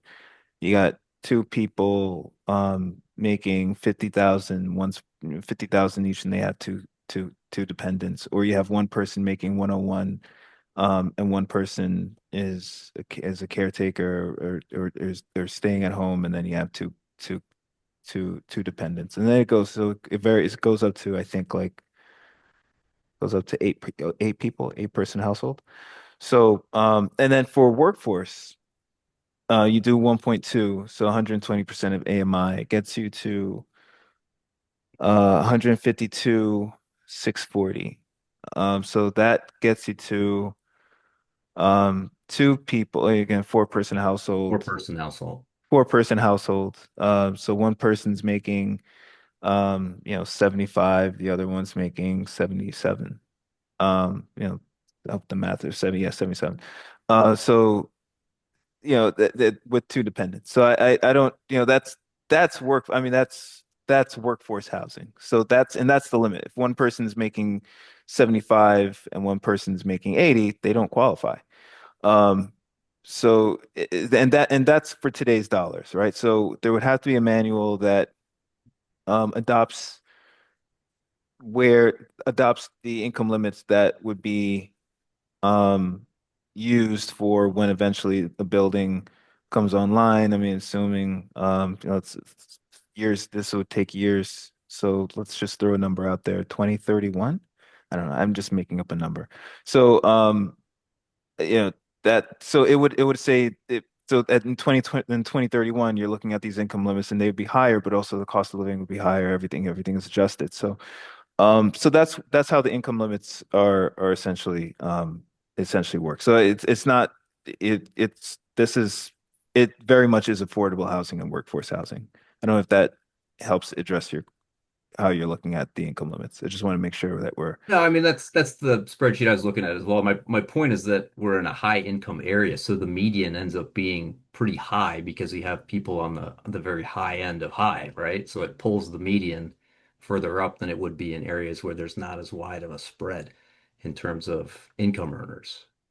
So if you that look at region two is higher, region three is higher, region four, and so yeah, it's interesting. I mean, I think see because it also includes Bergen County. It's interesting that region two, three, and four are higher than one, but that's an we don't have to get into the minutia of it. Yeah, I mean, I just think that we need to keep that in mind is that it's an imperfect metric, which obviously you got to snap the line somewhere, right? But it is very much imperfect, I think. And this is my point is that these people are could be doing, fairly well. And I understand it's very expensive here, but the city does have finite resources, and I just have a hard time understanding that this is how we should spend those finite dollars from the city, and it's Yeah, I from mean, taxpayers. I think it's just the public purpose of providing housing to people. If I think two people making 50,000 and with two dependents is that's affordable housing. That's that and depend no matter where you live in the state, that's not easy to swing. As well as you have two teachers making 75,000 with two kids. That's again not easy to swing. So there's a public policy objective that the mayor and the city council have chosen to undertaken by way of adopting the redevelopment plan and by way of doing the conditional designation with Skylight to even get to this point. Again, there hasn't been a redevelopment agreement. There is no redevelopment agreement that's been entered into, and that would be the a next step. But it again, it's an overarching public policy goal to provide affordable and workforce housing. Got it. And then my next series of questions are for Mr. Tepper. At what point are we going to see any sort of like preliminary analysis for the project or any sort of like rough underwriting for this? That would be really up to the city as to when it's appropriate to do so. But I would say at a minimum, it wouldn't be appropriate until after we've been designated as redeveloper and we've executed a redevelopment agreement with the city. And then we can get into all the details of what that could look like and how we are hoping to succeed. How would we know that this is even kind of remotely feasible? I think Mr. Hine brought up an excellent point. Without any sort of like even ballpark figures, how do we know that the rents are going to justify the cost of construction? And then we're also talking about the school lease providing revenue for the building, which is really it's just moving money from one pocket to the other. I mean, I'm not sure that should even really count, right?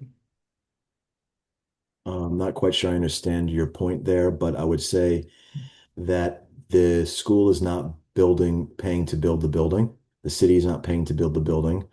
The public financing structure that we've proposed would be building the entire building, and the school district would be paying rent to use the building. And that rent um, um, uh, that would otherwise not be paid if a school was not built um, uh, is one of the revenue streams. One of the earlier slides I presented went through all the different revenue sources from the project that are, highly predictable because, the vast majority of them are formulaic in nature.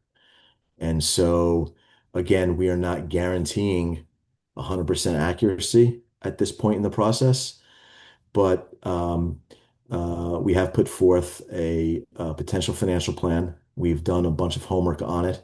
We are looking forward to advancing that and working with the city and other stakeholders to see it through. And if again um, we are unsuccessful in doing so, then we will have spent money, no one else, and we will have um, uh, an existing condition that will remain. And so we are putting our resources forth to figure out how to make this work for the public, not for our own benefit. And we're willing to do that because we feel pretty comfortable about what we've learned thus far and the analyses that we've done that make it worthwhile moving forward. At no I guess risk to the city, by the way. Sure. I mean, I guess as a member of the public, I would like to see some of that research, some of that underwriting. I mean, is the project is going to be 800,000 square feet? You know, if it's what's our cost to construct $800 a square foot? So that's $640 million. That's a lot of money. Not to mention ongoing operating expenses, and then it's got to all be paid back, whether the city bonds it or not. The taxpayers are going to need to pay for that or be on the hook to pay for that, correct? No, no, the city and the is not on the hook for that at all. As we had presented earlier, the city is not guaranteeing or bonding for any portion of the project. So I guess I have, without any sort of spreadsheet or model, I have a hard time understanding how we're going to put no money down and not pay for anything, and it's all going to pay for itself. And then it doesn't make a lot of sense to me.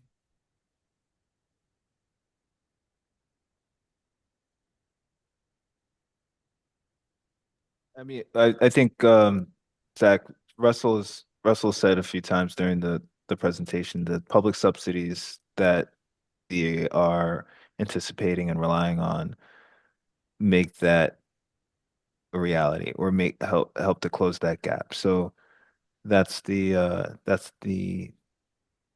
way that their model is geared towards. Got it. Are we ever going to get a chance to see the model before the deal is done?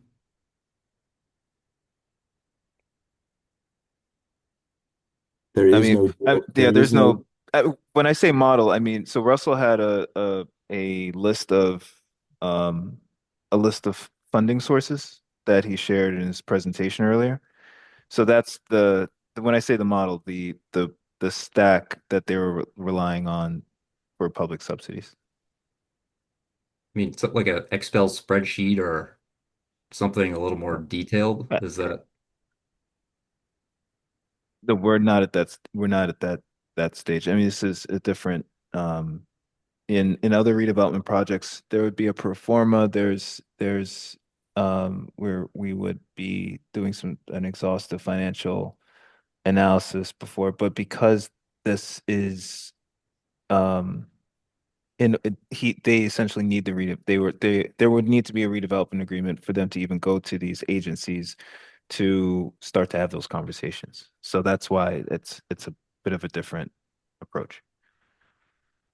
it just seems like we're kind of doing this backwards. We're going to sign the deal without knowing if we can justify the deal without any sort of really preliminary analysis, at least it's been shared with the public. And I think that's problematic. And in this, you know, in the spirit of transparency, there should at least be some sort of preliminary analysis, some sort of spreadsheet underwriting, Argus model, whatever that justifies this project rather than just saying, well, we'll know when we know, and then we'll let you know. It doesn't make a lot of sense to me. And I've spoken too much already, but uh, that concerns me. And that's all. All right. All right. Thank you, Zach. I appreciate your comments, questions, as always.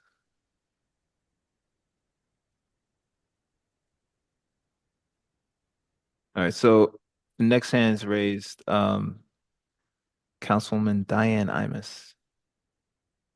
Oh, I don't have to. You can, yeah, you could speak. Hi, thank you. I have two quick questions, and apologies if you may have covered this earlier, but and they're not really related. So, when you say that the county is absorbing the bonding, right, and Hoboken's not on the hook, um, how does that translate, or how does that, how do, how will the unit then be assigned? How can we guarantee that Hoboken residents are considered first, right, when they're making these applications? Or are you going to this 22,000 person long list, which may contain people who are not Hoboken residents? That's the first question. And the second one is super easy. I'll just, my question is on parking. And that is, when you came up with the numbers for parking that you thought you were going to need for this project, did you look at the buildings in the area that are approved but not built yet? For example, the Elcor project over the Pal Station, which does not have parking, and that's luxury housing. So a lot of people there are going to likely want to park their car somewhere. So two separate questions. Thank you. Sure, I'll respond in opposite order. Um, there's a famous accounting acronym, LIFO, last in, first out. So I'll go with your last question first. Um, the Whenever a parking analysis and traffic analysis is done, it has to take into consideration what the surrounding environment is and what's going on there and what's contemplated to go on, and growth rates and all sorts of different things. So yes, that is always incorporated into those studies. And again, the study that we provided is being reviewed by the city, and there'll be definitely back and forth and updated analyses and reviews and whatnot, as a result of their review, the city staff's review, their consultant reviews, and our consultant reviews to make sure that all the T's are crossed and I's are dotted and the right traffic matters are analyzed and the right parking circulation and counts and all that are contemplated. As it relates to your questions about the county, the the property obviously is located in the city of Hoboken. It is the project is partially being funded by the county through the Improvement Authority issuing bonds. And so both parties, the city and the county, both wish to have a priority to the apartments for an initial period of time in the early days of the leasing efforts when it's time to lease the apartments. And so the details of that arrangement, it's way too early to work out all those details. I certainly appreciate your question, though, for sure. But there will be a Yeah, final. I think that's something that would have to be made very transparently clear to the public, because it's a city property, right? And Absolutely. right. So thank you. Absolutely. Thank you for Yes, the answer. for sure. So the city would, Councilman, the city would need to adopt a housing a manual, an operating manual, and in the past we've adopted our manuals by ordinance. And it would require at least 2 votes of the city council, first reading, second reading, in order to codify in that operating manual. And that's if it's done in the same procedure. If we can get into the question of like, why isn't it done by resolution, which would be 1 vote, but um, but the city council would need to adopt that manual. So, in the past, anytime we've adopted operating manuals, we go through an affordable housing subcommittee. Um, we're in preparing our affordable housing manual. They have spearheaded it. If we have to go through amendments to it, we go through the city council affordable housing subcommittee. I would imagine the manual for this project would be a not it would require lots of conversations. It would require it would be a very transparent it would be a very transparent process. Okay, thank you. Thank you. Of course. Thank you. All right, so Thomas Hurley, I'm going to allow you to speak. Hey, how you doing? So Good. I'm calling in support of this project. One, not just because there's equity for construction trades that work in and live in and around Hoboken and Hudson County, but also for public employee unions. I heard one comment saying that, because public employees have the potential or make $250,000. I don't know any entry level teachers, police, or first responders that make $250,000 starting out. In fact, some of them start at poverty level.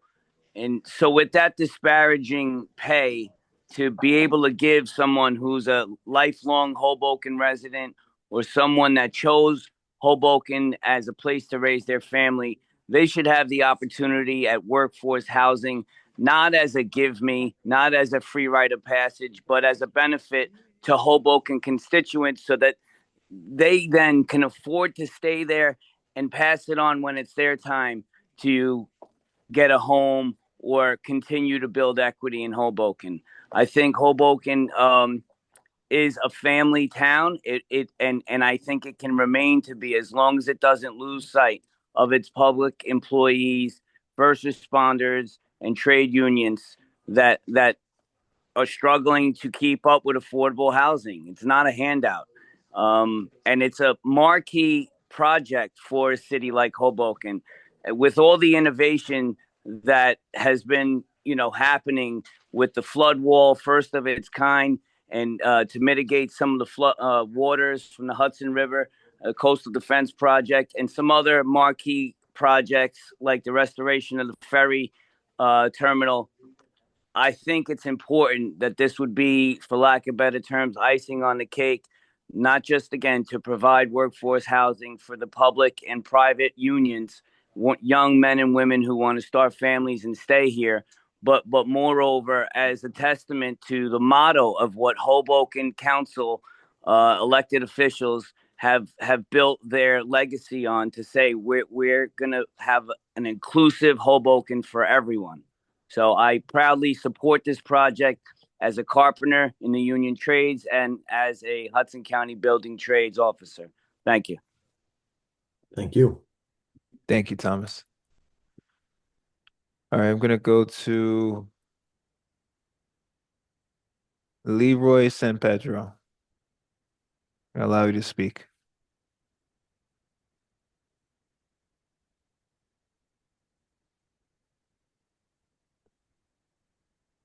I think Leroy? you're on mute. I think he's on mute.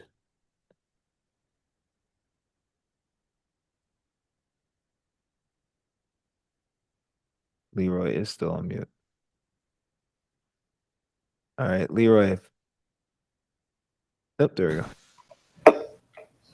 Hello? Yep, Leroy. Yeah. Leroy, we can hear you. Hello. Yep, we can Hi. hear you. Can you hear me? Yes, we can.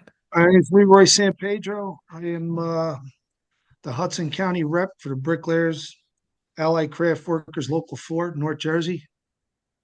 And this is a great project. Like Tom Hurley said, not because we have equity in it. It's construction people, guys and workers and putting guys to work. This is a great project for Hoboken. Affordable housing, needed. Parking, needed. And to me, the most important is the school, right in there. I mean, it has everything, all in one.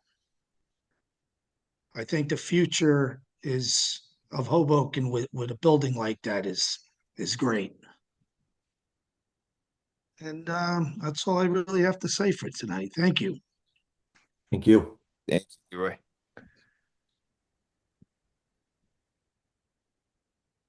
All right, next person, Daniel Drobnis. I'm going to allow you to speak. Hey, Dan, you there? Yeah, thanks, Chris. I will keep this brief. I'm going to kind of piggyback a little bit of what Tom Hurley said. I am the president of AFSCME Local 3703. I'm a senior planning aide in Hoboken's Department of Parking and Transportation and a real estate broker. So I bring a lot of practical experience in urban planning, transportation systems, and real estate development. I just wanted to speak briefly today to support the Garage B redevelopment plan because it is the kind of smart, accountable project that strengthens neighborhoods, protects city services, and produces housing that, quite frankly, we urgently need. From my transportation planning perspective, we're building Garage B as a modern municipal asset, preserve city ownership and revenue while replacing a 40-year-old structure that's become costly to maintain, quite frankly, and that is fiscal prudence, not privatization, and it helps long-term control of an essential public service in public hands. I support it because there's housing in here that actually helps, as Russell touched on, and quite a few other people. Scarcity is the driver of Hoboken's affordability crisis, and responsible transit-oriented mixed income housing near Hoboken Terminal eases pressure on rents and grows the tax base. I especially support the plan's mandatory, affordable, and workplace housing commitments because they translate development into real homes for the people who work here. So many of whom are members of my union. They're people that clean our streets and our parks. They work as dispatchers in the police and fire department. A lot of them keep City Hall running administratively. I could go on and on. There's just a lot of folks that, quite frankly, could use the housing. And I just like to speak briefly to the folks that worry about the scale or character of the project.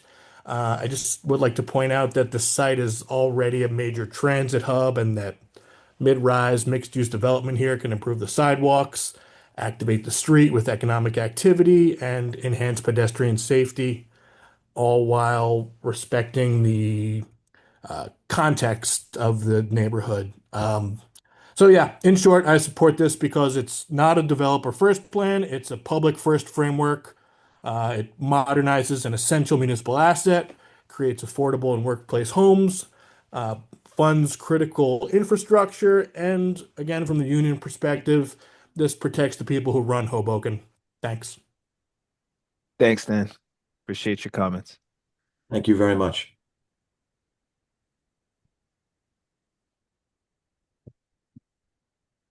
All right, next speaker, Kathy Prasak. And I hope I pronounced your last name correctly. Kathy. Thank you. Thanks so much. I have a couple of, I just want to preface my comments to say that I'm a huge fan of mixed development. I think it's wonderful, and I really am supportive of workforce and affordable housing. I think it's all great. But I also kind of agree with Rosemary in that it is really big. When the speaker just before me said it's mid-rise, it doesn't feel mid-rise to me. But so you know, but I understand the economics have to work out. But here's my question. Let's say we get all the funding and HUD says they're giving us money and this, and then you're working on the project, you're using all our union labor and everything's fabulous. And a year and a half down the line, HUD decides they don't want to fund projects anymore that use union labor because the current administration doesn't like unions. Then what? What happens? Are the taxpayers on the hook? How are we going to make it through? Because you can't say that you have a contract because they've broken contracts left and right to many, many, many not-for-profits who thought they had money like for schools, for special violence prevention programs. It's gone. Then what happens? Anybody? So I will respond to that. Thank you for your question. We will not be starting construction of the project unless all the funding, so that way the scenario that you just laid out could not occur. Well, except that they have promised a number of people yep, we got a contract, we're gonna give you money, and then you get some of it, and then, the arc tunnel, forget that, we're not gonna build that anymore. You know what I mean? I'm just worried. And all I wanna know is like, what happens if that happens? Like, what are the plans? As long as you build it in somewhere, to understand that you have contingency when federal sources decide they want to change their priorities. So whatever you need to do to build it into your financial plan, you just can't guarantee that those money promised will always be there. That's all I'm saying. And the other thing is, I want a project like this, but I just was wondering if there are other city-owned properties that can house a project like this, that are not necessarily on that block, that where you're going to have to worry about what the 800 cars that park there now are going to. I know you have to do a redevelopment, but a redevelopment of a garage is going to take a lot less time than the development of a 25-story building, I think. So that was my question. Maybe that Chris can handle that one. And then, why is not all of the affordable housing and workforce housing part of the development by the train station? There's a zillion buildings there, and planned, and I don't know why one of those would not meet the needs that we have for workforce, who certainly deserve to have affordable housing. So, Kathy, I'm not sure I understand your second question, but to So I'm your like, the whole point, I think you guys made the point that this is a great project because the city owns the property, which makes it ideal for this kind of development. And my question is, are there any other city-owned properties somewhere in Hoboken that can house a project like this? oh, yeah, I mean, um, y- to Because this the location is a answer little is bit. no. The answer is, I mean, if unless you're gonna, the answer is no. The answer is no. This is so we have. I could give you I can give you a rundown of each property and where, um, the circumstances that surround if the circumstances with the garage needing to be rehabilitated, the fact that it's such a large tract of land, the fact that it's on a standalone property. Let's say, for example, Garage D, right? Garage D is in the middle of two residential towers that you go vertical in the middle. Both sides are losing all their windows. Garage G is Marine View. Same situation. You don't want to do, No, that's I'm not not saying possible. that. I No, could, yeah. I'm not saying that they have to be on Hudson Street, or River. I'm just saying, are there other, like when you relocated the city garage, I know that's up for development. I guess you sold that property, but I'm just wondering, I'm just asking the question if there are other properties someplace in the northwest of Hoboken, or in, where you can build the big parking garage so that it's peripheral parking, and then you have workforce housing and a school, because we need a school up there, right? I'm just saying. I mean, the answer is no. We've considered other options, Okay. and it's not feasible. Okay, I get it. And then what about all those train station buildings all the way down Observer Highway, like one after another after another after Oh, another? you mean so the Hoboken Yard redevelopment plan. So the Hoboken Yard redevelopment plan, you may be thinking of the redevelopment plan that was adopted in 2011 or 2012 that was later amended. So the original plan contemplated a string of buildings on the Yep, south side of Observer. It yep, went from residential, and then it increased in height to commercial, and then it had a few, maybe two or three 30-story commercial towers closer to the terminal. So that was amended um to what is now the project that is Hoboken Connect, which is under construction. There's the Site 2 residential building is currently under construction, and then the Site 1 office building that needs to hit 40% pre-lease before they have, or Elcor has a requirement to, or for Elcor would go to the planning board. So so that's, and then of course they're working on Hudson Place and Warrington Plaza now, but we're talking about the buildings. So those buildings have already been contemplated, and of course, the Hoboken Connect project was financed in a way that NJ Transit was able to leverage the development to do all the improvements on the terminal, Warrington Plaza, um, uh, and other assets. So the answer there is not possible either. Okay, so the buildings, so you're telling me this is all good news to me. So all those buildings that went down on the south side of Observer Highway are no more? Yeah, that was that was I don't well, we could maybe talk. I mean, I if you have my email, cbrown@hobokennj.gov. Okay, I'm awesome. happy to give you the backstory on that. We don't I don't want to take No, a no, no, no, no. yeah. That is great news. That is really great news to me. Yeah, you can send me an email at Okay, cbrown@hobokennj.gov, and okay, we can set up a time and I can give you the backstory on it. okay. That's great. So that was my question. Just be aware that federal money is not always what is not always promised, but not always delivered. Hmm. Yeah. Well, thank you for your questions and your comments. It's appreciated. Thank you, Kathy. All right. I see two other Martin Anderson. His hand is still up. I'm just gonna allow him just to see if he had an additional question. Martin, was there anything else?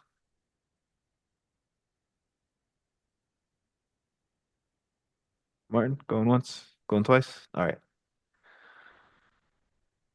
All right. And looking through the chat, I think all of these questions have been addressed in some way or another, or by the speakers that have signed up that raised their hand to speak. So I'm not going to go through each question on the chat.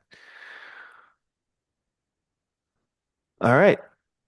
With that, all right, all right, Martin, I just need to make sure that no, I can't.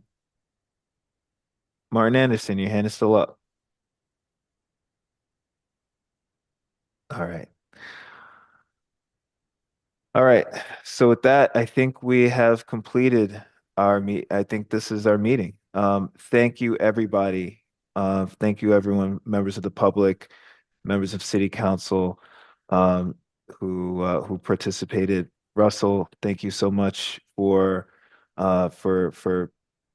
sticking out here in our 2.5 hour long fun fest here in this wonderful public engagement process. Um, John Nastasi called in from Italy and had to leave a little bit before the meeting ended. But thank you, John, for your presentation. Uh, Councilwoman Diane Imus, she's still on with us. Thank you for sticking it out as well. And Jess Casey from community development staff as well, Jessica Giorgiani and Casey Wolf. Thank you guys for sticking on as well. So uh, with that, that will conclude our meeting tonight, and uh, look forward to future conversations. Thank you, Chris. Well done yourself, leading Uh, us through this. Appreciate it very much. you did the heavy lift. You did the heavy lift, Russell. Appreciate you. All right. All right, everyone. Have a great night. Have a good night.